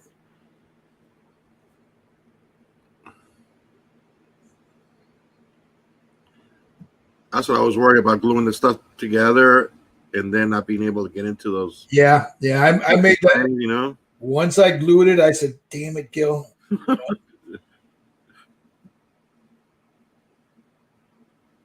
I was test fitting everything. I said, "Oh, that's how it goes." I reached over for the glue. Yeah, I put the glue down. I thought, "You dumbass." that was it right there. I said, "You fucking dummy." Says, "You know you got to paint that, right?" I'm like, "Shit."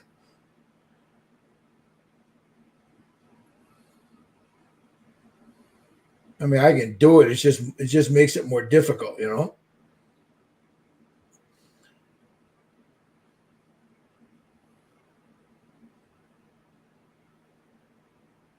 But I'll be honest with you, Jerry. I don't think there's a figure I haven't done yet that I haven't screwed up and glued something and I had to paint around everything, you know. It happens, bro. Do it all the time. Yep.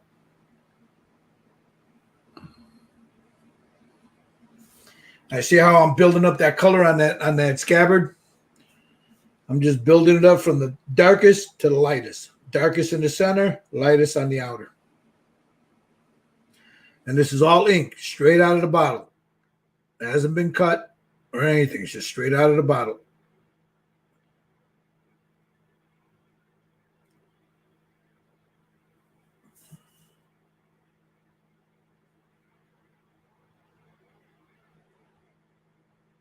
Let's get that right there.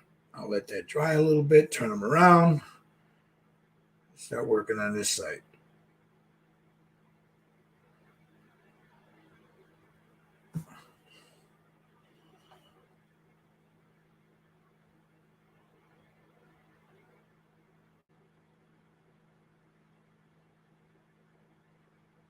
What do you think, Jerry? This a technique you might want to try later?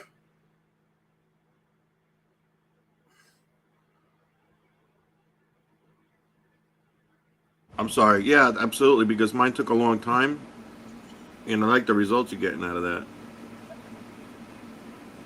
Come back here. Add a little bit more just to darken the center here, and then right here where he's got some cuts and stuff, and right towards the top, right there, right in here.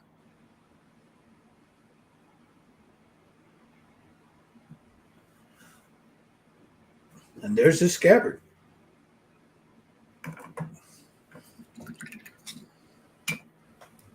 I'll let that sit for a little bit.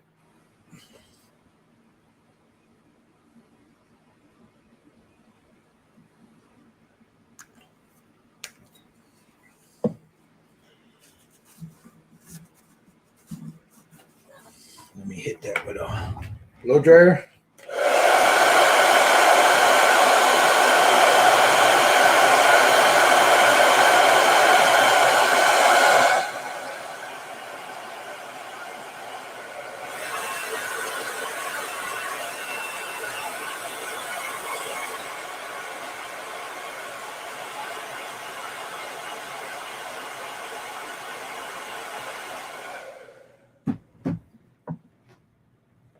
Make sure I got everything from this guy.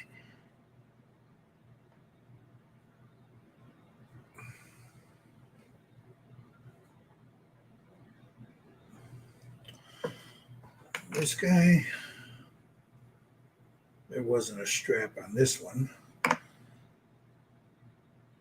me add just. So I'll take that, whatever I had in that glaze, and just in the center here. That's where that glazy stuff will come in now.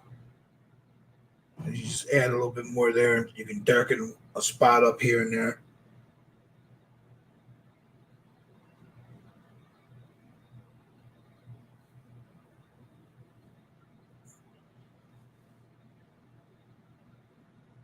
And that, guys, is how I do leather quickly.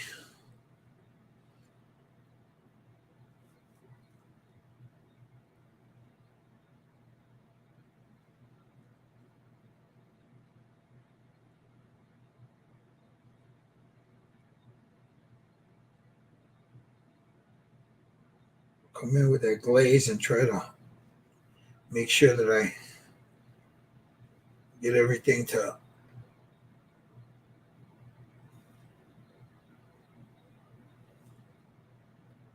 blend together. And there it is. There's his leather work. Like I said, I'll do the strap on the shield later because I'm going to be handling that. I don't want to. When I'm doing that, I got my hand in there like this, so I don't want to end up scuffing that up. So I'll do this. This will probably be one of the last things I do. But let me hit this again with a blow dryer because that glazing takes forever to dry if you don't hit it with a blow dryer. There's my touch. See, this is already dry. This is already dry to the touch. That glazing fluid isn't.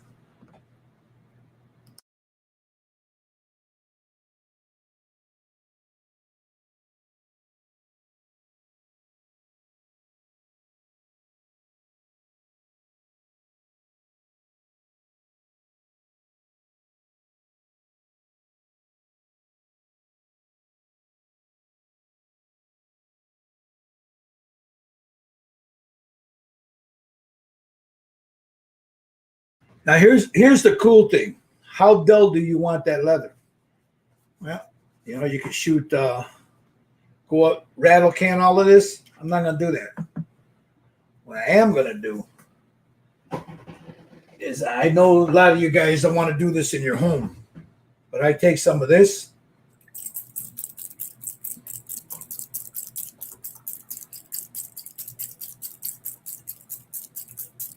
Shake it up real good. There's a glass jar bead in there. You can do this with the spray can. You don't have to do what I'm doing.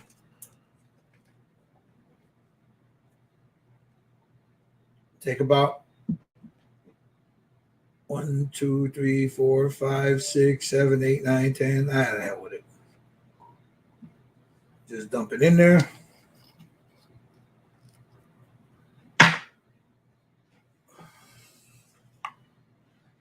I got this real cool skull here. There's some guy by the name of Mr. Sutton over at SNKR sent me lacquer thinners inside there.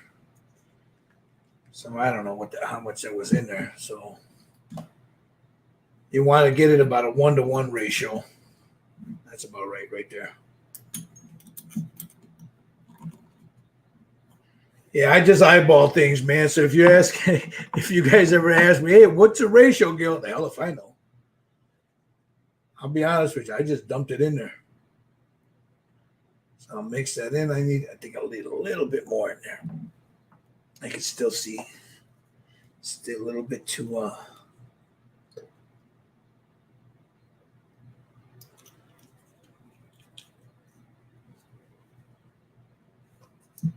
yeah, that's perfect. I don't know what the ratio was, so guys. So now what I'm gonna do is I got a fan blowing off to the side here. I've got a little, we call those little wet vacs. Right here's the nozzle. I'm gonna mute myself and I'm gonna dull coat all of this.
right, let me get some of this out of my airbrush because I don't want it sitting in there too long.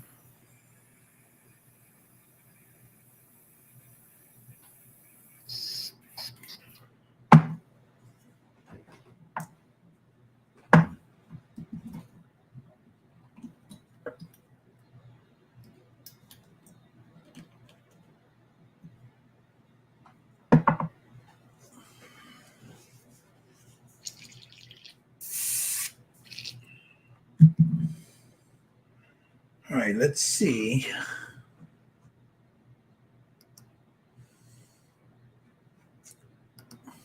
There is the leather now. Now you can refine this. You can go over it. I'm going to go in there and add a few more light coats on the edges. But there it is. That looks badass, bro. Yeah. I like that.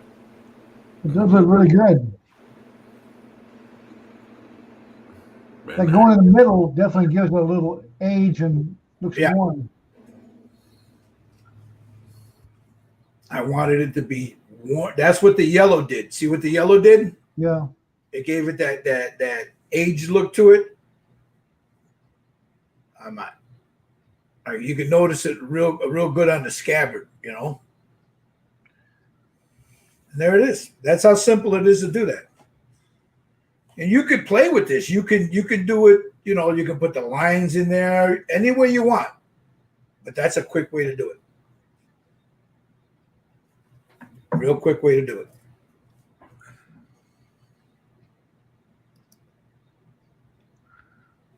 So, all right. So we got that. Now let's get to I'm not gonna do his clothing yet. Well, yeah, let's get his clothing. I got the inks out, might as well. Let me get this out of the way. All right, now the debate on this is, should I just go ahead and glaze that, which I can do,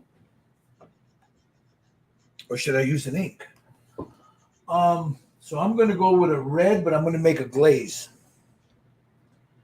And then glaze that. The reason I don't like using glazes when I'm doing something like this is because if you use a glaze, it takes forever to dry, you know. But that's okay. It'll look good. So I'm going to take. What did we say, Michael? Red, right? Yeah, I think so. You want it red? Uh-huh. Okay. So we're gonna take a little red right here. I gotta. Yeah, some of the pictures I've seen shows they're mostly red or red and white. Okay. Know? So while I've got that ink in here, I don't want it to dry and get hard. So I'm just gonna add a little of this in there, and then let me wipe these down real fast. And then before I start doing this, I'll check on see how Steve's doing and Audrey.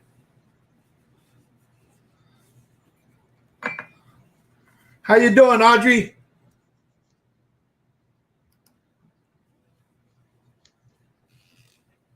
He's got his mic off. Doing okay. How's it going? Are you okay? You got any questions, hon? You doing good? I think I'm okay so far. Hers is her leather's a little light right now, but she can refine it. Yeah, the cool thing, it's light. Hit it with a blow dryer and just start adding a little bit more to it, you know. And you can darken it up. You can lighten it. It all depends on you. You saw what I did. I just darkened and then I hit it with a dull coat. Bam! It all came together. You know, it looks a little shiny.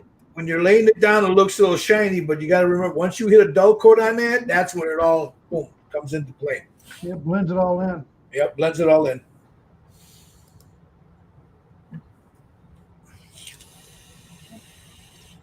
Okay. So here I got some Evil Sun Scarlet. You know what? Let me go with something that everybody will probably have. I got a flat red. There's a flat red from Vallejo. Just regular flat red.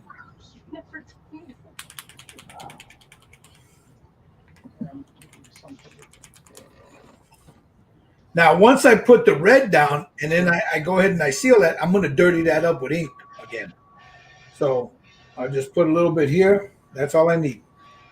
It's like that looks like maybe a drop and a half. I don't need a lot. You don't need a lot when you're glazing.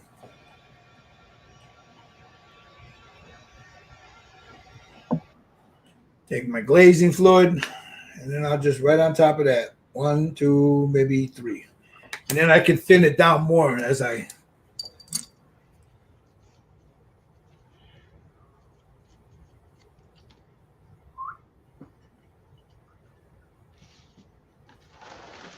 Water. Thin it even more.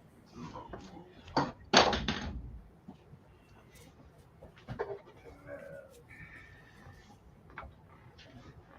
little more water.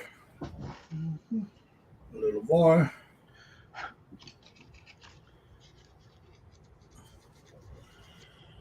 All right. If it don't look right, we'll just paint over it. There you go.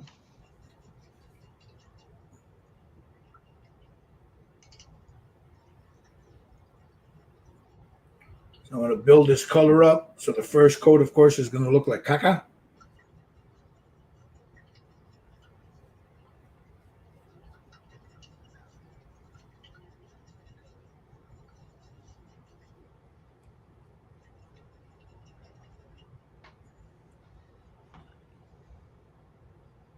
And then I'll add some yellow to that.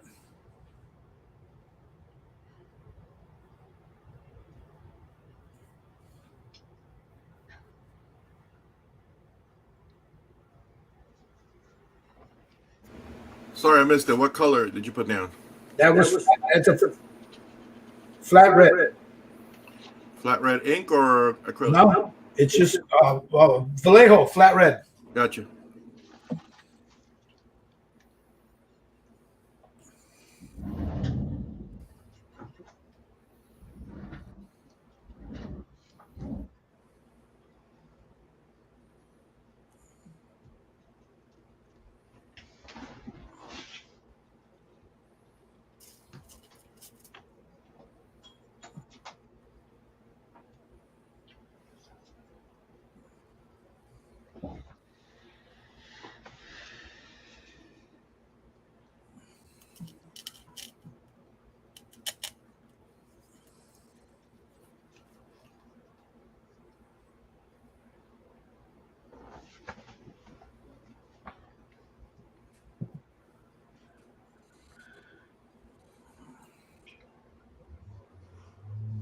Those flowers that he's doing now.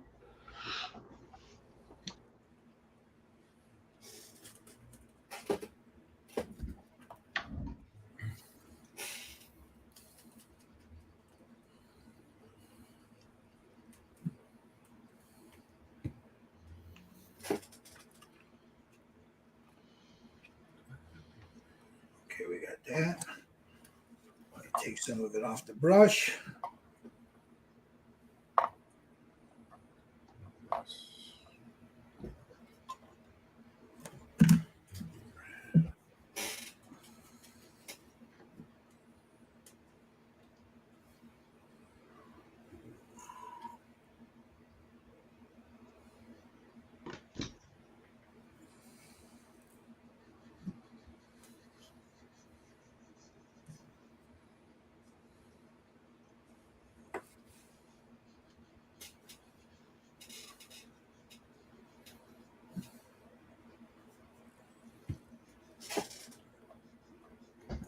I want to see how yours comes out because I'm not sure if I'm happy with mine right now. Are you using the same thing, flat red? No, I went with the for the base color. I used the whole red. Let me get this on. And then I lighten it up with a yellow rust. Okay, did you on the inside? Did you paint the inside of it too? In here? Yeah. Yes. The reason I asked is you got yellow ink You want me to try yellow ink on it? just on the highlights, Okay. very thin. But try it on the inside to see how it looks. Yeah.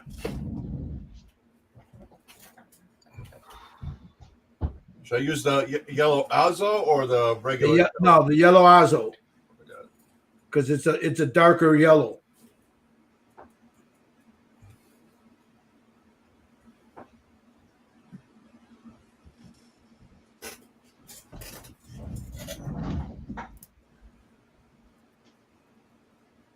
And just brush it on the high points.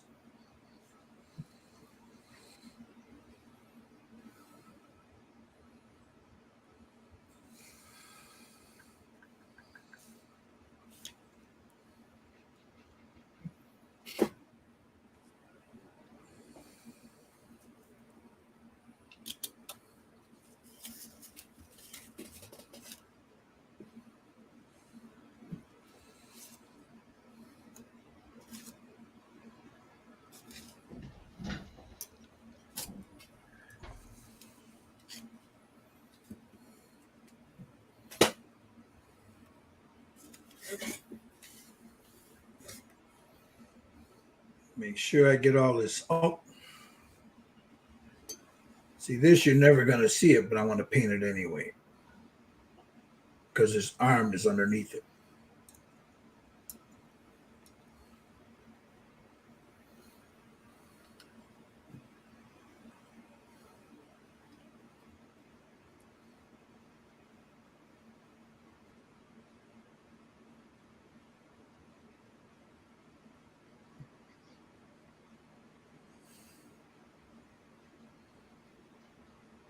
Okay. Just want to make sure I got his cloth there.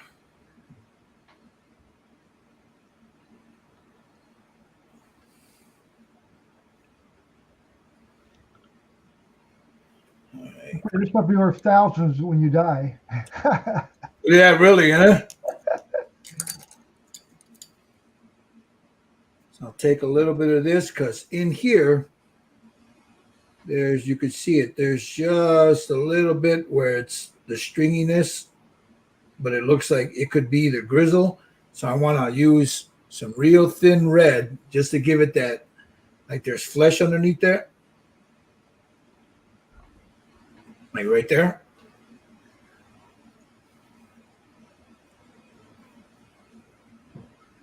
Yeah, right in here.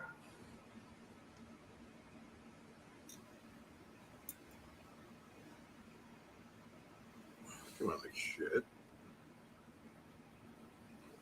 Looks like shit. No, not that. Something else that I did. It's fucking shit. Am I right? I have to do that over again.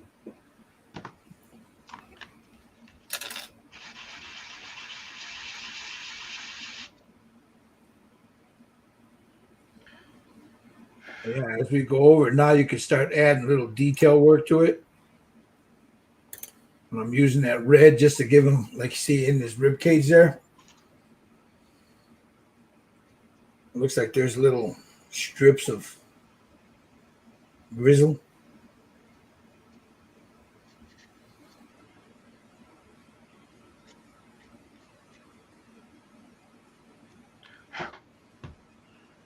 I like the effect that ink is doing to this.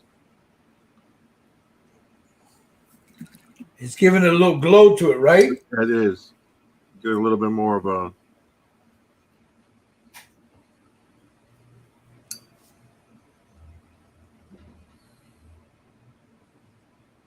Come in here.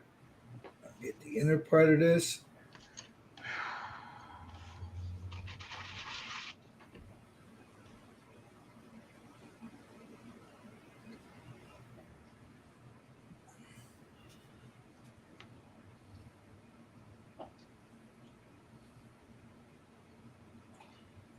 Now, once that ink dries, I'll go over it with the yellow.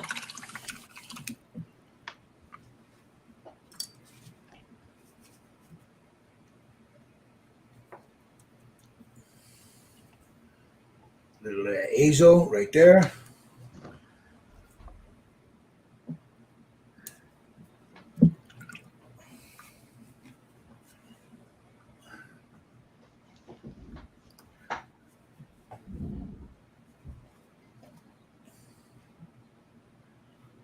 I take this, And just make sure I get most of it off. Just on the top, right there.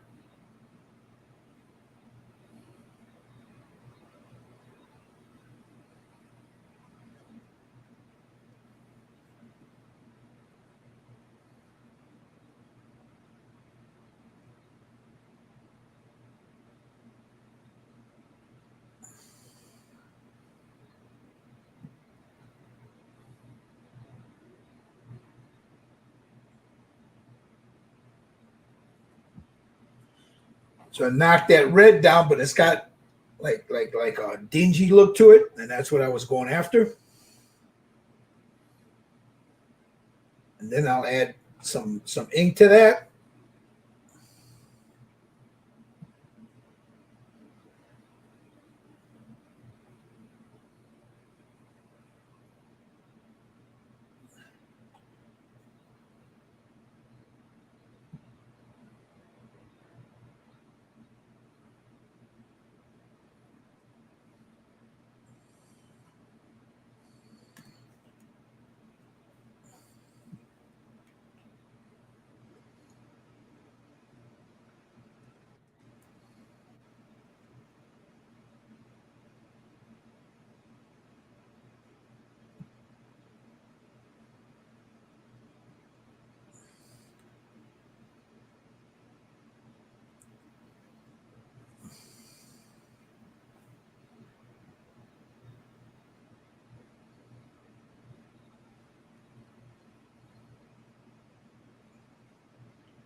There you go.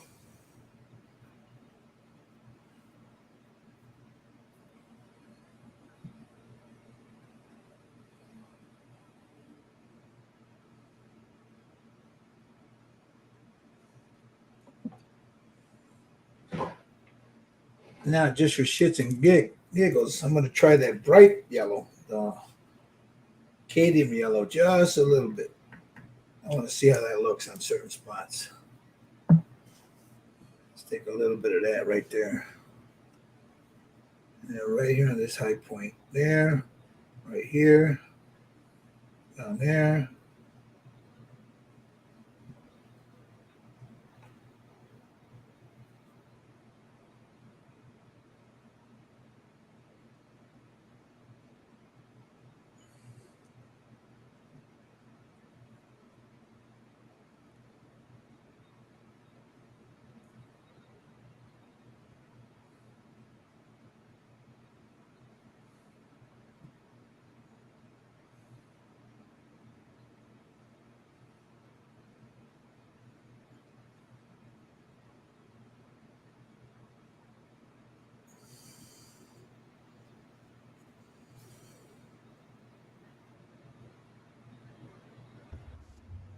Harleys are out today. Yeah, I've been hearing them around here all day.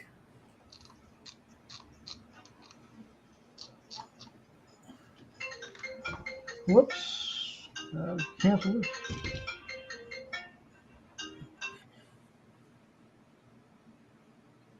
Put a little bit in there, a little bit in here.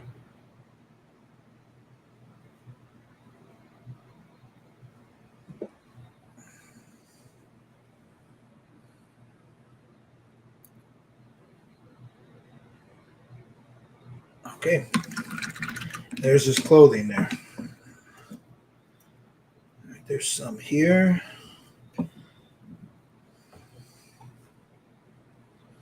What was that? Like a man dress they used to wear underneath? Like balloon shorts or something like that. What about the top? Same thing, balloon, like the balloon shoulder. If you ever look at it, Same color? it depends what you look at, which pictures you look at, what time period. You know. Oh, let's try. I don't think when they went, like if they went into battle, they dress fancy. You know what I mean? I don't know. But again, Yeah. this is for Halloween, so you can do anything you want, I guess, right? Yeah, I suppose so. I'm going to do the upper part yellow just to give it a little variation.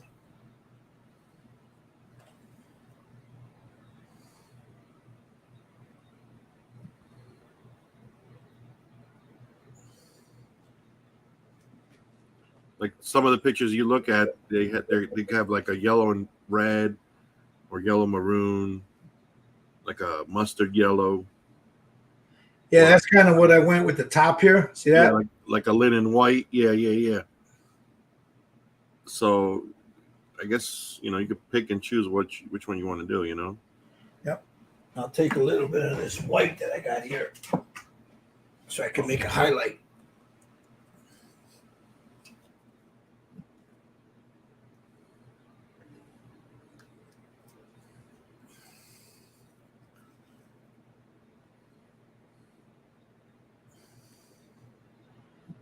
Just like that. Take most of that off. Neighbor came by to borrow ketchup. What's that? My neighbor came by to borrow ketchup. Gotta have some ketchup, man. They made some hamburgers and fries, I guess. You didn't bring your burger? My what? He didn't bring you one? No, you think he would have? No, right? I smoked some chicken wings today. We haven't ate them yet, but they're there. I gotta make fries and some other stuff for it. They ever finish that damn construction they were doing by you? Nope. They're on the other side though. It'll be done by next spring, probably. Wow. I mean, every time I have somebody over, whatever, everybody in the world can see. I'm out there grilling. Uh-huh. There was some guy, a tweaker, I guess, he was staggering around most of the last couple of days. So, Was he looking to steal some equipment? I think so. He was all in black and just drugged up. So he was outside below my property. So I told him to keep on going. So now Bear has a gun in her desk when she's working, and I have one. We'll have one anywhere where I go. So, but yeah, he was trying to get in a couple of houses, I guess. Damn tweaker. You can tell he was on drugs. Yep. So there's that. I'll let that dry a little bit. Looks pretty nice. Take some of this.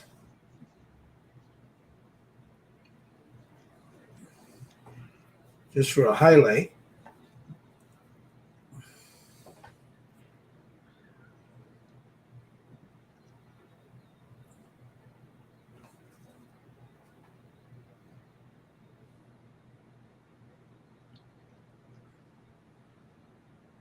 That's good. So there's that, and then his arm, his top part is a yellow. Mm-hmm. So that'll be like that with the yellow. Yeah, that looks nice. And then it's got some white in there, as a highlight.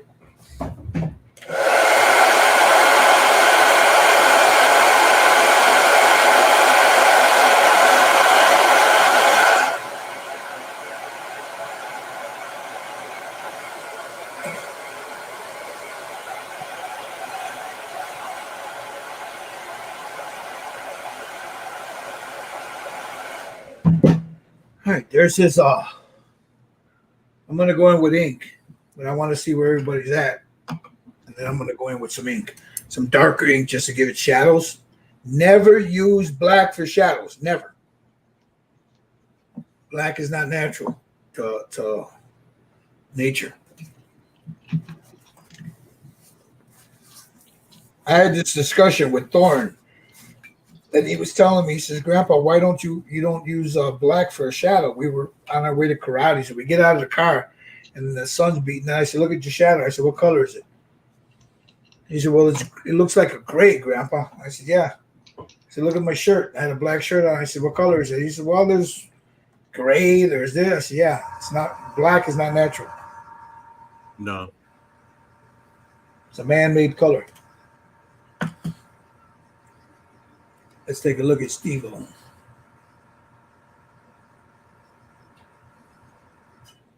It's looking good, Steve. You still working on that leather, Steve? No, I'm done with it for now. I'll refine it a little more later, but Okay. trying to decide what color to paint his clothes. Well, I mean, you can get crazy with the colors on these things. I went with a thin down red, but you can go with a linen color.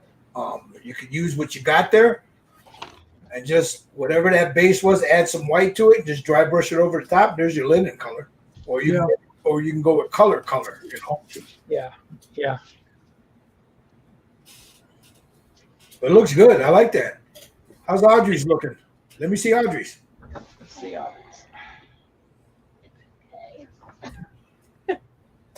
Damn, Steve, she's gonna take your damn channel. She got you beat, buddy. She gonna take yeah.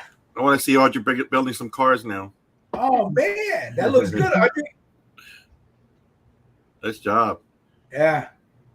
Like I said, you can go in and on the center of those, refine that leather. I mean, you don't have to all finish it all at once. I've been doing that for years, so I got my technique down. But you can go in with a real thin brush, like one of these, like something like this. Here, let me show you.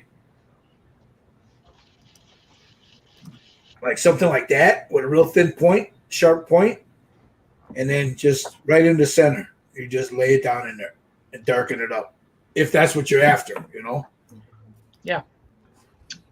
Very good. Yeah, she's got me beat. It looks good. All right. This is dry.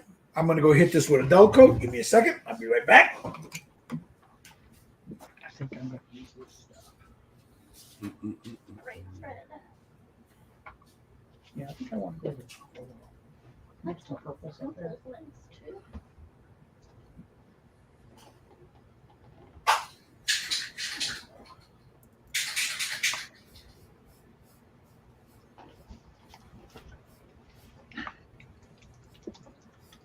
No, I don't know if I want to do that. Yeah.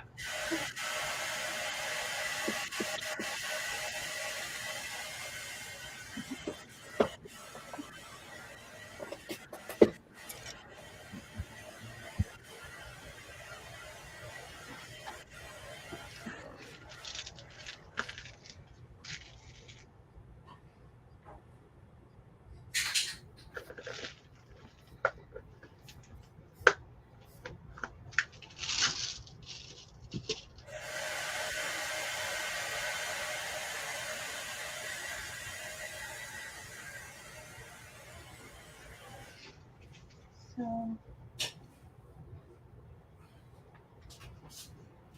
right. can you use any of these brushes for the other things, right? So that's been. Or you can grab a brush over there. Now I'll go in. Mm. I'm going to go in with some ink just for the Because you inside all the little nooks and stuff here. And then when I'm done with that, I'll hit it with a tester's dull coat again to knock it down as dull as I can get it, Yeah, you should change to a smaller brush to do the. Now you could use, if you guys got that Citadel or whatever inks you got, you could use that for that. I'm going to use, let's see, you could use Agrax Earthshade, you could use Nun Oil. Then that's probably what I'm going to use is a Nun Oil. But you could use the burnt umber if you want. No, that's too black. I'll go back to this again. So I'm going to use my transparent burnt umber. There's about 2 drops there. About a drop and a half, 2 drops. And with that fine liner that I was right here, let's get a little bit in there. Just put that in the.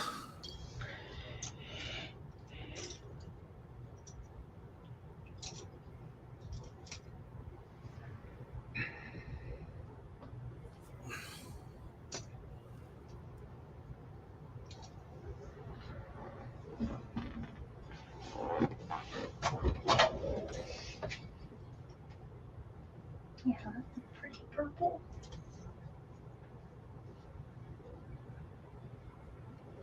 And then what that umber is going to do, it's going to bring out that color. At least for with the color that I used, it's going to bring it out real nice.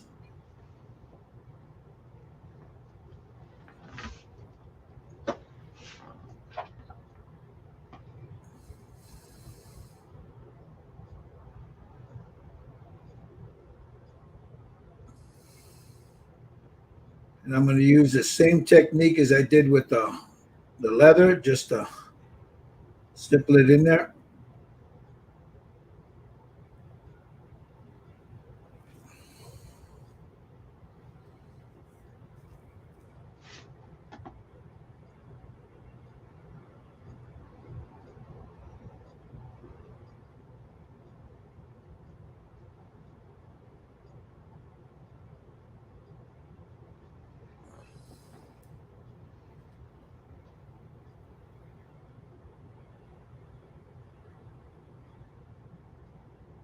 Just to darken up some of those crevices.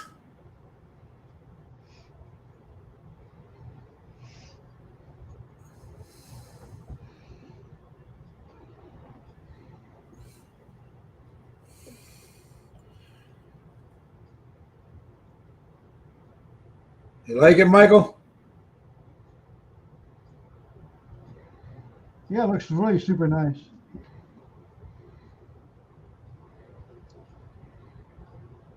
The next one you got going, I'm gonna paint that and with along with you guys, like I did the other one. Oh, the chata? Yeah, I have that one.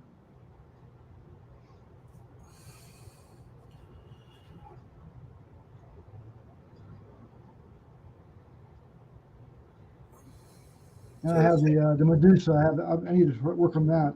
It's been so busy, you know. Yeah, that Medusa was fun to do. I want to try to do her in different types of snakes, maybe.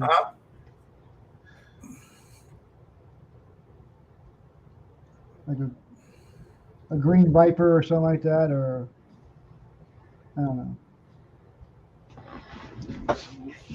I'm building 3 ships right now. Plus, I'm making a class on PowerPoint, so I'm kind of busy. That's because, you know, you're a superstar.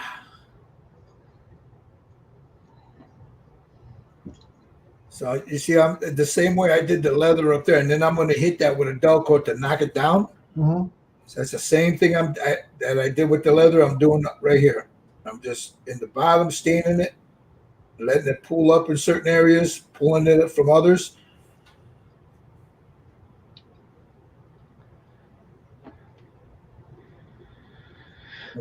This is where your artistic eye comes into play, and you have to kind of Whatever because everybody's got a different way of doing it. You know, everybody sees light and stuff differently.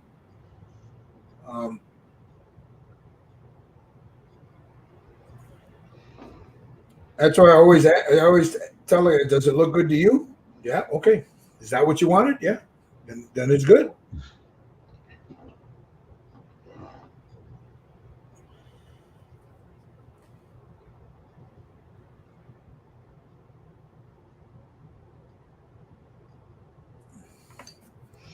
See, sometimes it'll pull up and dry where I don't want it, so I just take another brush that's been dipped in water, use it as an eraser.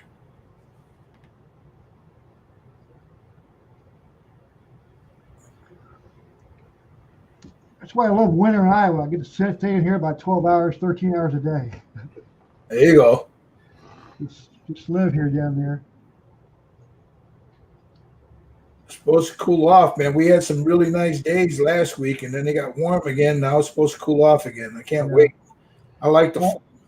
Yeah, we're supposed to get rain next week again. Yeah. We got some this morning a little bit. Yeah. I don't want too cold. I got a shoot on the 30th. I need to go shooting. I haven't been shooting in a long time. Well, we do it once a year just so we can keep our permit. I don't care what that boy in California says. Oh, Tommy. Yeah. No, I mean, I'm telling you, man, those Orange County cops are different. I know, but that's different up there, man. I know, but we're still a brotherhood. You know what I mean? You would think they would. I mean, I went to Chicago. Those guys are badasses. I'm sorry, ma'am. I didn't mean to say that, but they treat us with respect, and we do too. I mean, and they don't. You know, if you're a cop, anything short of of a murder, you're walking away. I hate to say that, but Oh no, and that's the point he was making. He says, you know, you might walk away, but they're still going to talk to you. well, I can talk all they want. I mean, that's fine. I don't mind that. I'm not that, you know. But first of all, they got to see that I have. I care when I carry concealed. It's concealed. It's not no ego trip there. You know what I mean? Yeah, you're not walking around in a Starbucks with an AK wrapped around you. Yeah. If we get, right now. If you're over 21, you can open carry anywhere. Uh, but some of these idiots, 22 years old, think they're badasses, but they're not. Most of them, if they had to draw it fast, they'd drop it, Yep. or they just freeze up. I know a lot of guys like that. Look, you want to carry a gun, that's your right, man. You know, I've got That is nothing true. against it, and nothing against that. But dude, they had last year before last, there was a shooting in a bank here, and one of the guys that was in that bank was armed, and he took off running. Huh. Like, what's the point of you having the gun if you're going to run? Yep. Well, we've been taught if you're ever in a store or something like that, if they're trying to rob the place, as long as no one's being hurt, Let them have it. let them have it, and then go outside and get them Yeah. there. Yeah, because bullets, man, They have no conscience whatsoever. they're going to stop wherever. Yeah, and and most people who do carry aren't well trained anyway. Hey, you see how I'm adding detail to that now? Oh yeah, it does look really good. See, there's the front of it. It kind of outlines all the folds and stuff. Yeah, that's what I want. I Gives want to them definition. get in there, and then it also adds a little greasiness to the top of it. Yeah. By tapping like that there, you just darken it up. It gives it a little bit of a shadow up here at the top. That red came out to be a good color. Oh, What's that? that red came out. I'm sorry, I yawned. Yeah, red came out to be a good color. Yep. Yeah, that's red, yellow, and white in there. Yeah. That yellow ink on top of it is what made it look really nice. But real thin. I gotta go to bed tonight. I gotta lock my door because Buddy comes in and wants me to go watch TV with him. The cat wants you to go watch TV. Yeah, we went to bed at like 1 o'clock last night. I'm laying there. All of a sudden, he's on my chest, giving me the stare, and he wants me back in front of the television set with him on my lap, and him sleeping on his blankie. Oh, So so what do I do? Huh? he can sleep, but you can't. Yeah. So what I do, I go in there, I lay down in my big lounge chair, and we turn on TV, and he goes fast asleep, and I go, shit. Little brat. He's my love. Yep. So now see, I'll come in the yellow here, and just real thin, just add a little right there, Yeah, it's true. just to give it a little pop there. Same thing as over here, down at the bottom here. I met a girl one time. She came over. She said, "That cat has to go." I go, "No, you have to go." Cat ain't going nowhere. That's my homie. Yeah, he's family. All right. Now I'm going to go ahead and hit this with a blow dryer. Okay. I'm going to mute myself.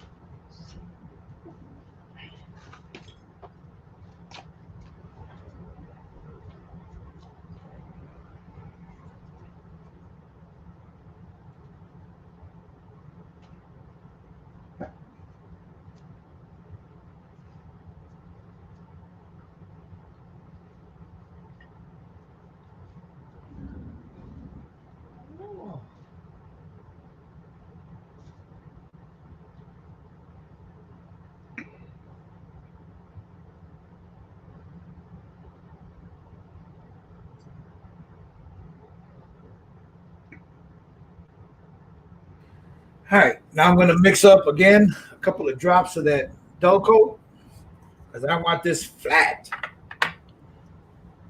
Flat. Yeah, I noticed the Mr. Hobby. It doesn't really dull. It gives you a dull, but That's the why. That's why I love this stuff. rest is dull. Yeah, I love this stuff.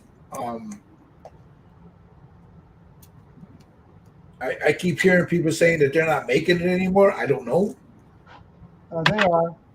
but nothing beats Tester's dull coat out of the can because out of the jar, not out of the can. Yeah, I have a jar of it. It's been about 8 years, but it still works really well.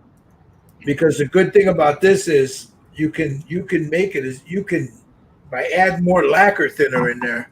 Of course, you don't want to overdo it, but if say you take like 5 drops of dull coat and you put 10 you 5 like a 50-50 mix, it'll be flat. But if you add a few more drops of that lacquer, it knocks that shine down even more.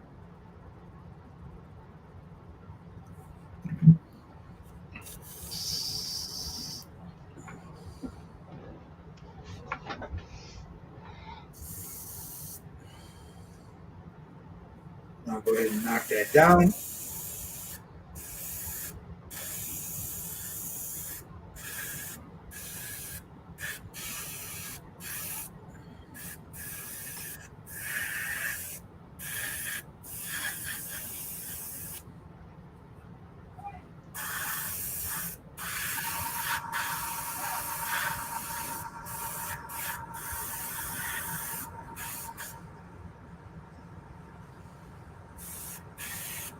What are you using, Sotar?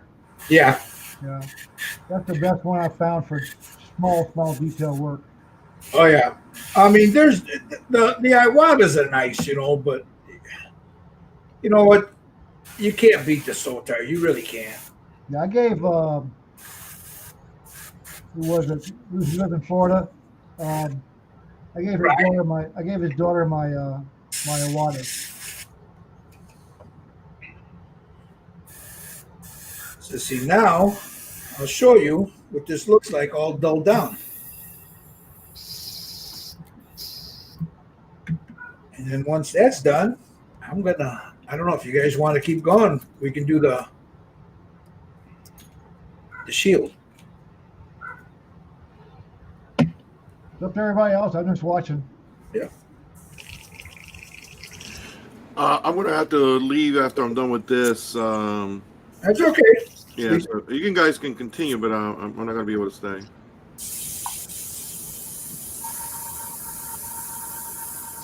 All right. Let me put a little Jesus juice in there. Add some lacquer fluid to it. Now some Jesus juice. Let that sit in there for a little bit. There it is, dulled down.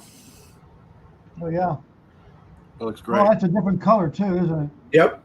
You can see the hint of yellow in there, the oranges, the reds. Yep. And now, when you do that, now you got that splash of color there. See that? Yeah, it definitely brings out everything else. Yep. So once those are on there, I still need to put like a highlight on the bone, and then I'll put a little bit of dry brush, a little bit of the metal back on it, just to give like the high points, all the shiny parts. But there he is. I might end up doing mine that way.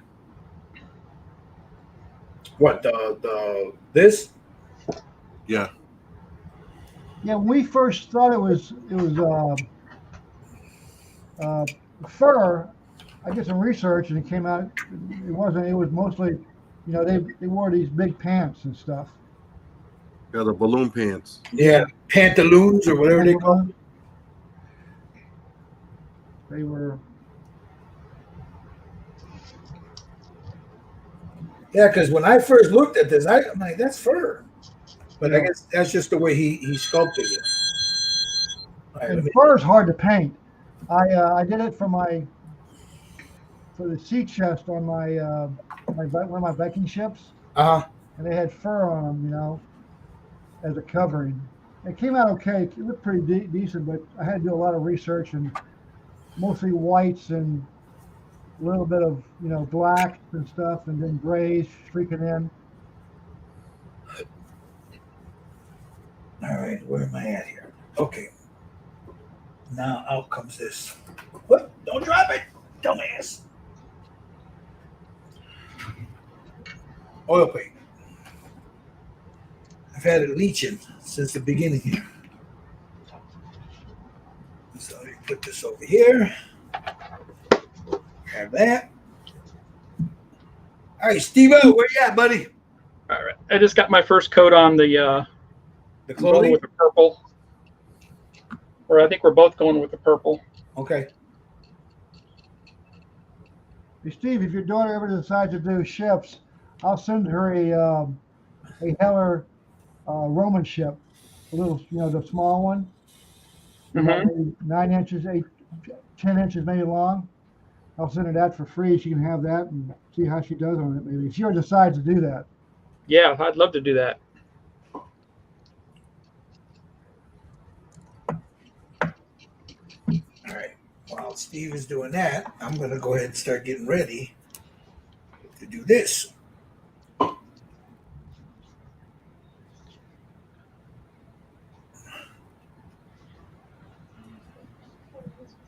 Putting some odorless mineral spirits in here. This is Mona Lisa. That's what I use. Yeah, it's great stuff. I've had this for about 5 years, and it's about maybe right here now. It's not as strong as lacquer thinner or any other stuff. No. So, you guys mind if I do the thing, or do you want me to wait? Dude, No, do go whatever ahead. you want. You go for it, bro. All Go right. ahead. Could you do? I'm going to start. I've got 4 brushes here. 3 of them, different sizes. They're all filberts. And one is an angled brush. So what I'm going to do is let's see. Let me grab this one. So I'm going to just pull some of this, get my brush wet a little bit, and just pull some of this like this. You can see most of the linseed oil has been leached out. I have my makeup sponges right here.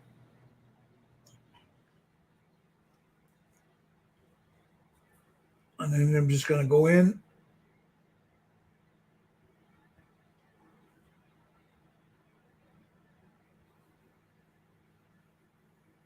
Lay my first coat down.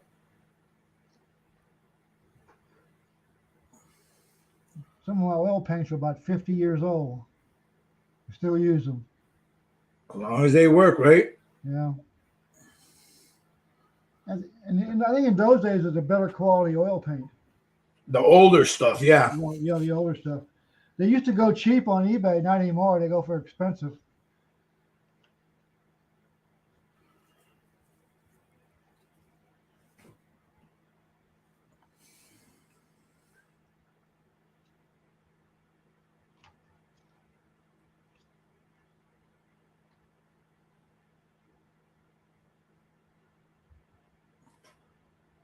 Now I'm just laying it down. I'll go in and start refining it in a minute.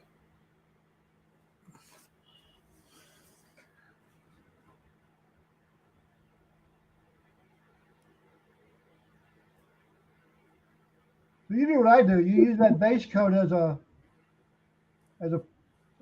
background for the umbers or whatever, and burnt siennas. Yep.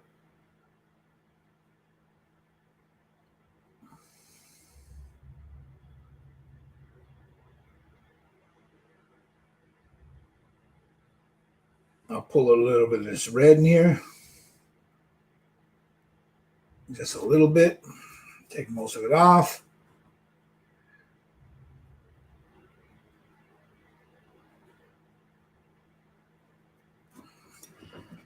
Here's where these things come in handy. If you put too much down, take that, take it right off.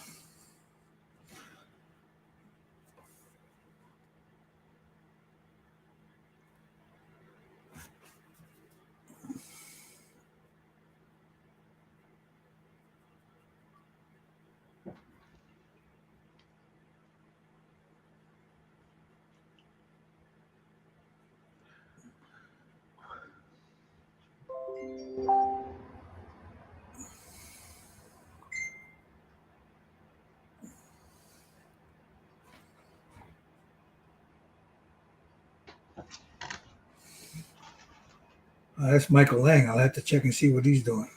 It wasn't me. No, it's Michael Lang. I was wondering where he was at. His looks pretty nice. So now I'll take that. I'm going to do the whole thing first. And then I'll start removing and adding and removing and adding.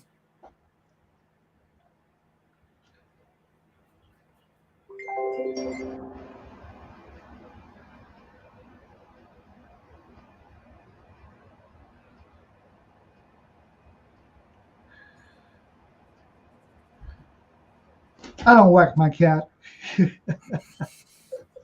What's that? He said sometimes you just need 2 whacks on your cat. I go, I don't spank my cat. Mr. Lang, I'm sorry, man. I saw you and I was trying to get to you. No, I was working on the background on the. I was watching the other video from last week, so. I'll spank my daughter first. Never spanked her.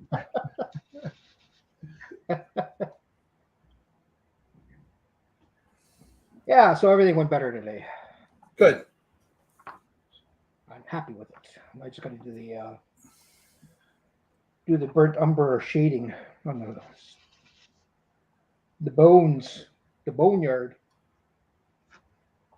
Yeah, because you ended up stripping it, right? Yeah, but it looks good now.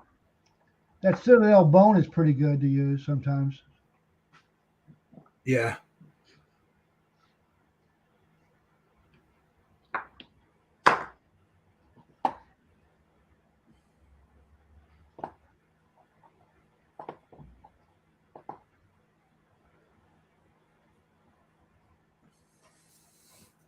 Well, yours is a lot faster than my technique.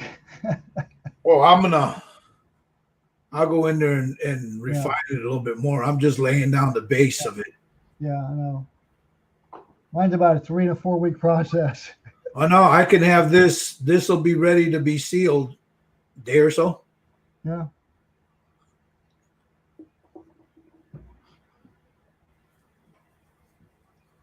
So did everybody else leave already? Yeah. Oh, yeah.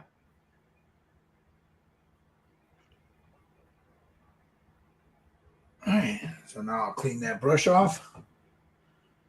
So now you're in with the oils, just for the wood. Just for the wood. Yeah, we did the. If you watch this, I don't know if you were watching. I did the leather. Right. We did that with the inks. Okay. Did his clothing. Glazed some flat red. That's and some yellow, and then went in with inks on top of that. Okay. So now I'm just doing this. I'm just gonna do this one side here. I'll do this off camera, the back of it, but generally, and then the strap. Yeah. But generally, I just wanted to show everybody, what I'm doing. Yeah. So I'll take that. Now that that's done, I want to get a heavy brush, nothing on it. Yeah, you can do wood technique with acrylics. I've done it before. Oh yeah. With the experiment, but you don't get the vibrant look you do with oils. It doesn't age as well as oils does. Yeah, that was a question at my seminar this last year. I said, yeah, you can do it. It's just it's faster. Now, if you want to you dip this brush. This is a wedge, and I'll just clean it off a little bit. Now I want to lighten up some parts, like right here. Pull that off. Come over here. A little bit there, right here on the edge. Oh yeah. Clean my brush. Slightly bleached wood. Yeah. And as you do that, you take a brush that's nothing on it and just start to feather it in. Just like that. Oh yeah. Basically the same thing you do. Yeah. It's exactly what you do, except I do it at a faster pace.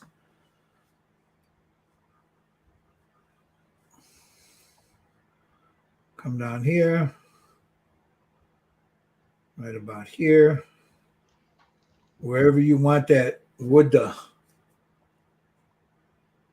and just very gently. You don't put a lot of pressure on this, guys. You let the brush do the work. You don't need to press down on it. That. You take another brush and just very gently blend it all in.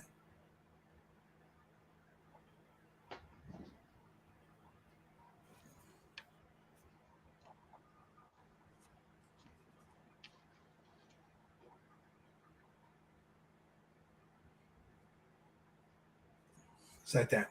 Oh yeah, that was nice. Same thing here. You just very gently just.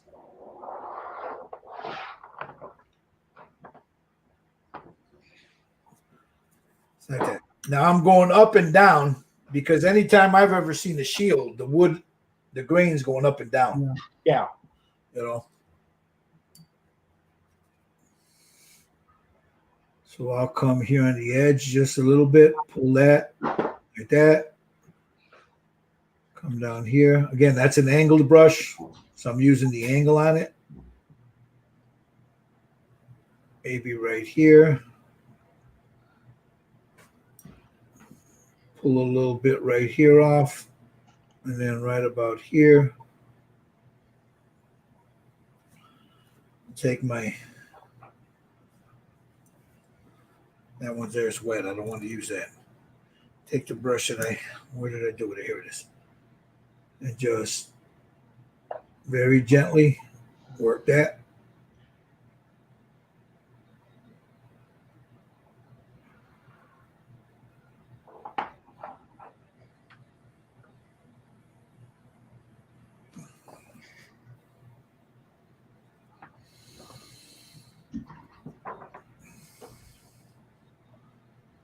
Come about right here.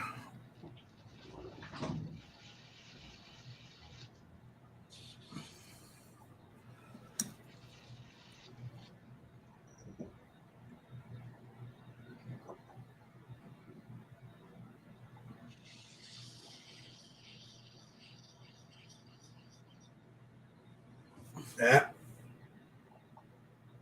What do you think, Mike? Do I pass your class? Yeah, you passed. It looks pretty nice. only about 1/100th of the time.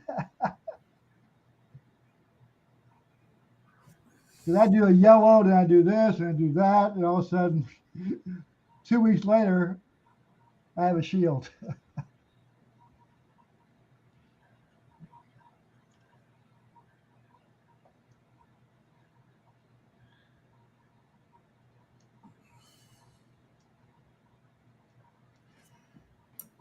Yeah, that's how simple it is, guys. You want a little lighter right there, you just take a little bit more off, right about there. Take your brush. Yeah, my seminar this last year at the Nationals, people were amazed at how simple it is. I says, I'm not no smart guy, It's fairly simple. Just follow a couple of steps and you got an amazing look. And then that's where these things come in handy too. So if you notice that you got too much paint pulling up somewhere, you just take this. You can feel it when you tap it, it sticks. And then once you pull the paint off, it stops sticking.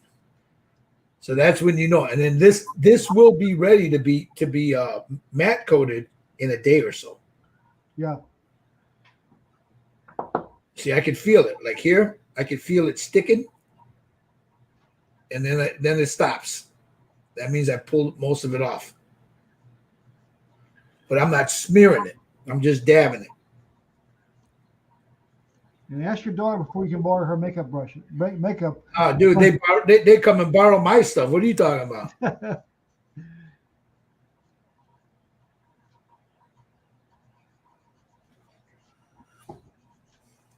Now I'll refine that a little bit more now that I got most of the oil off.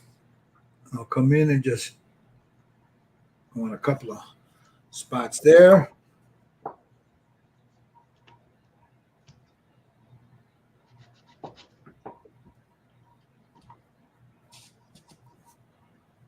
Get a little light, couple of light spots there. Maybe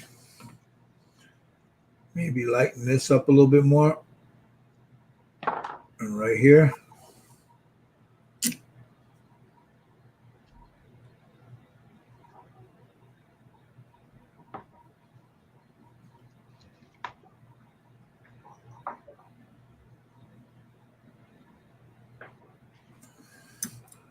Right here where it's broken.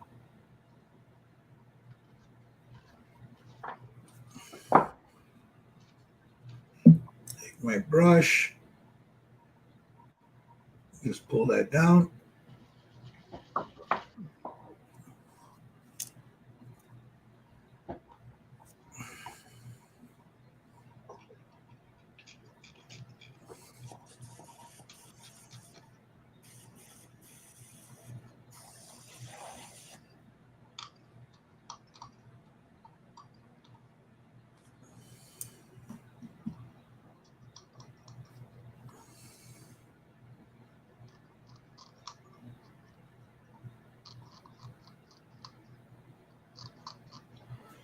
Just like that.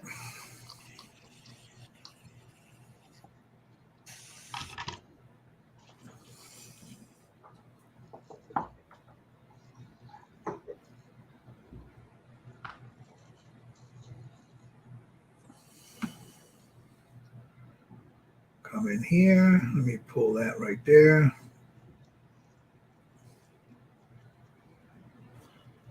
Clean that off.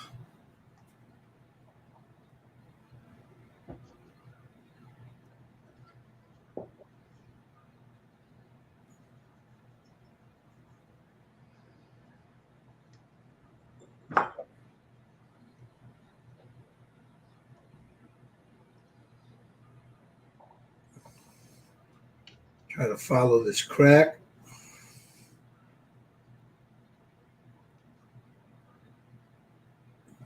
Just like that.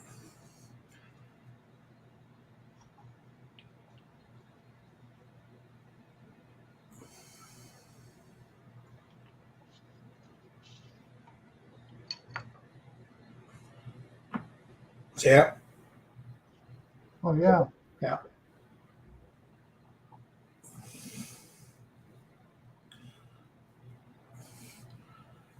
Turn this guy upside down. And then I'll come here. Where's that crack? There it is, right here. There's a crack here. That comes up.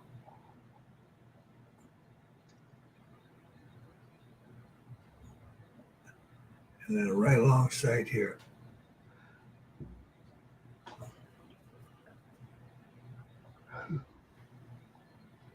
Like that. Go ahead and blend that in. Pull this up. Pull this away.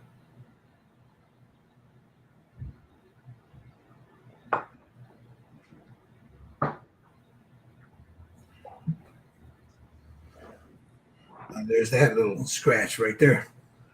That's kind of really good. Yeah.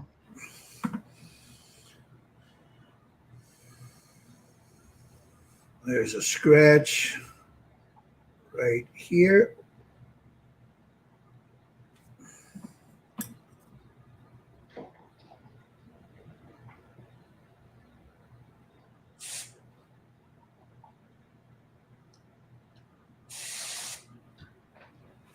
Right there.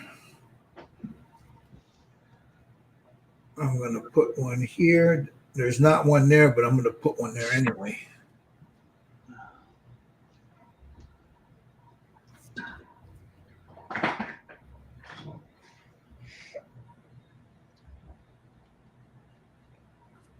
Like a sword cut or something. Yeah, that's what I'm doing. Just adding some scratches here and there. I'll come across here like that. So is this from a movie? No, I don't. You know what? I don't know. Just a zombie? It's just, yeah, Conquistador. just a zombie dude. Now there's a scratch right here. There's one here.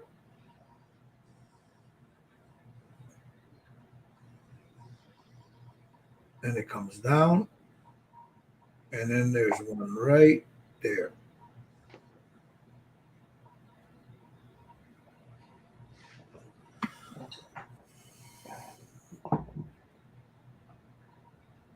Now you see, I'm wicking whatever I pulled out of it. I'm wicking it up with this, and then I'll go in and blend it.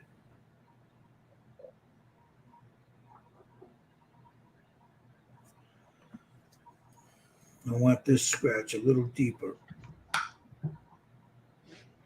right there.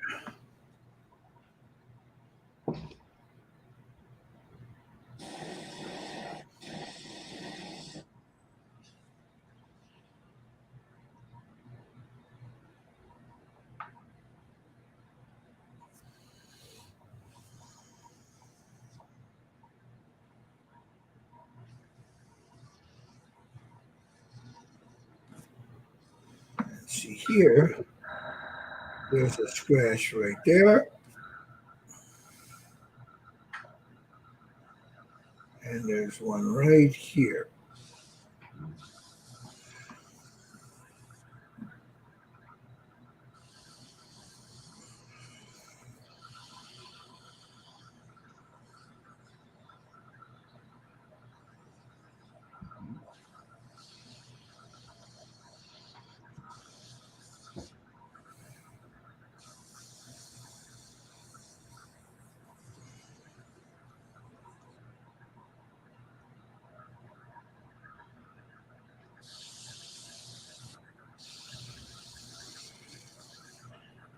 And there you go.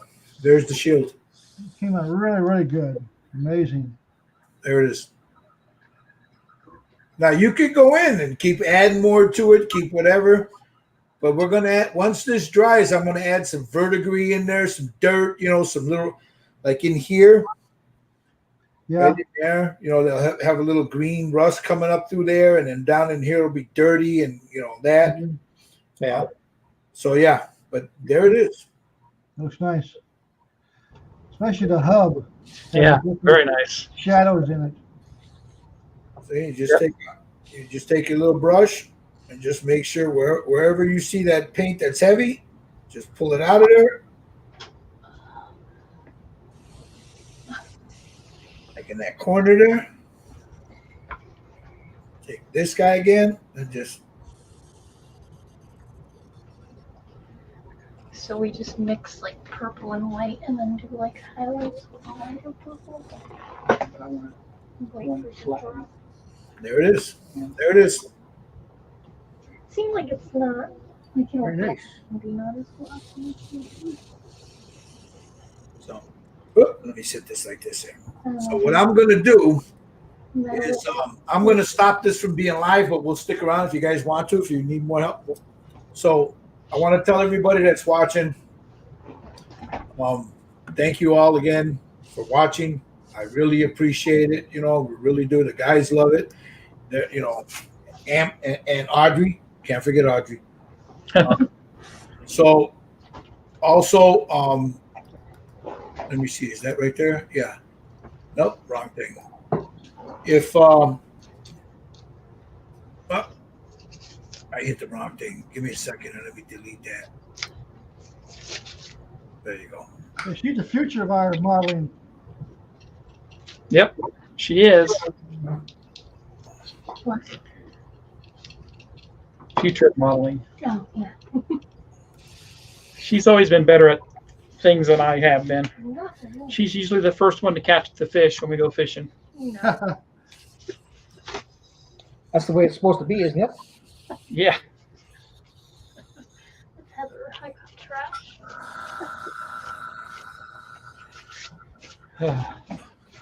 Give me a second. I got to do this thing again? Okay. No, I am not a robot.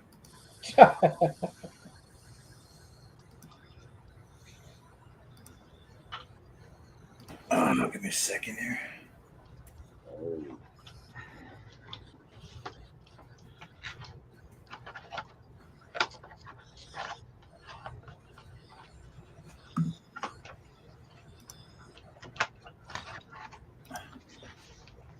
All right. I put the wrong thing on there and I can't delete that.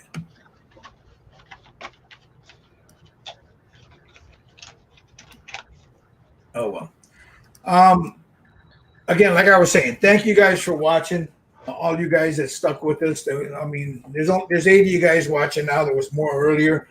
I know it's long, but I wanted to we wanted to take you through the process of what we were doing. So today, what we did was the wood, we did the leather, we did all the stuff, and then the base and all that we can do later on too.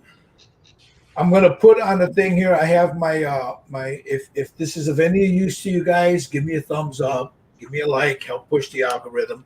If you can buy me a coffee, that's fine too. If you can't, just give me a thumbs up. Give us a like and share. Let us know in the comments what you guys think of this stuff. If it's helping you guys, if it's inspiring you guys, if there's anything else you'd like to see us paint, just let us know. Thank you for watching. We'll be back next week to finish off the base. You guys have a great one. Talk to you guys later.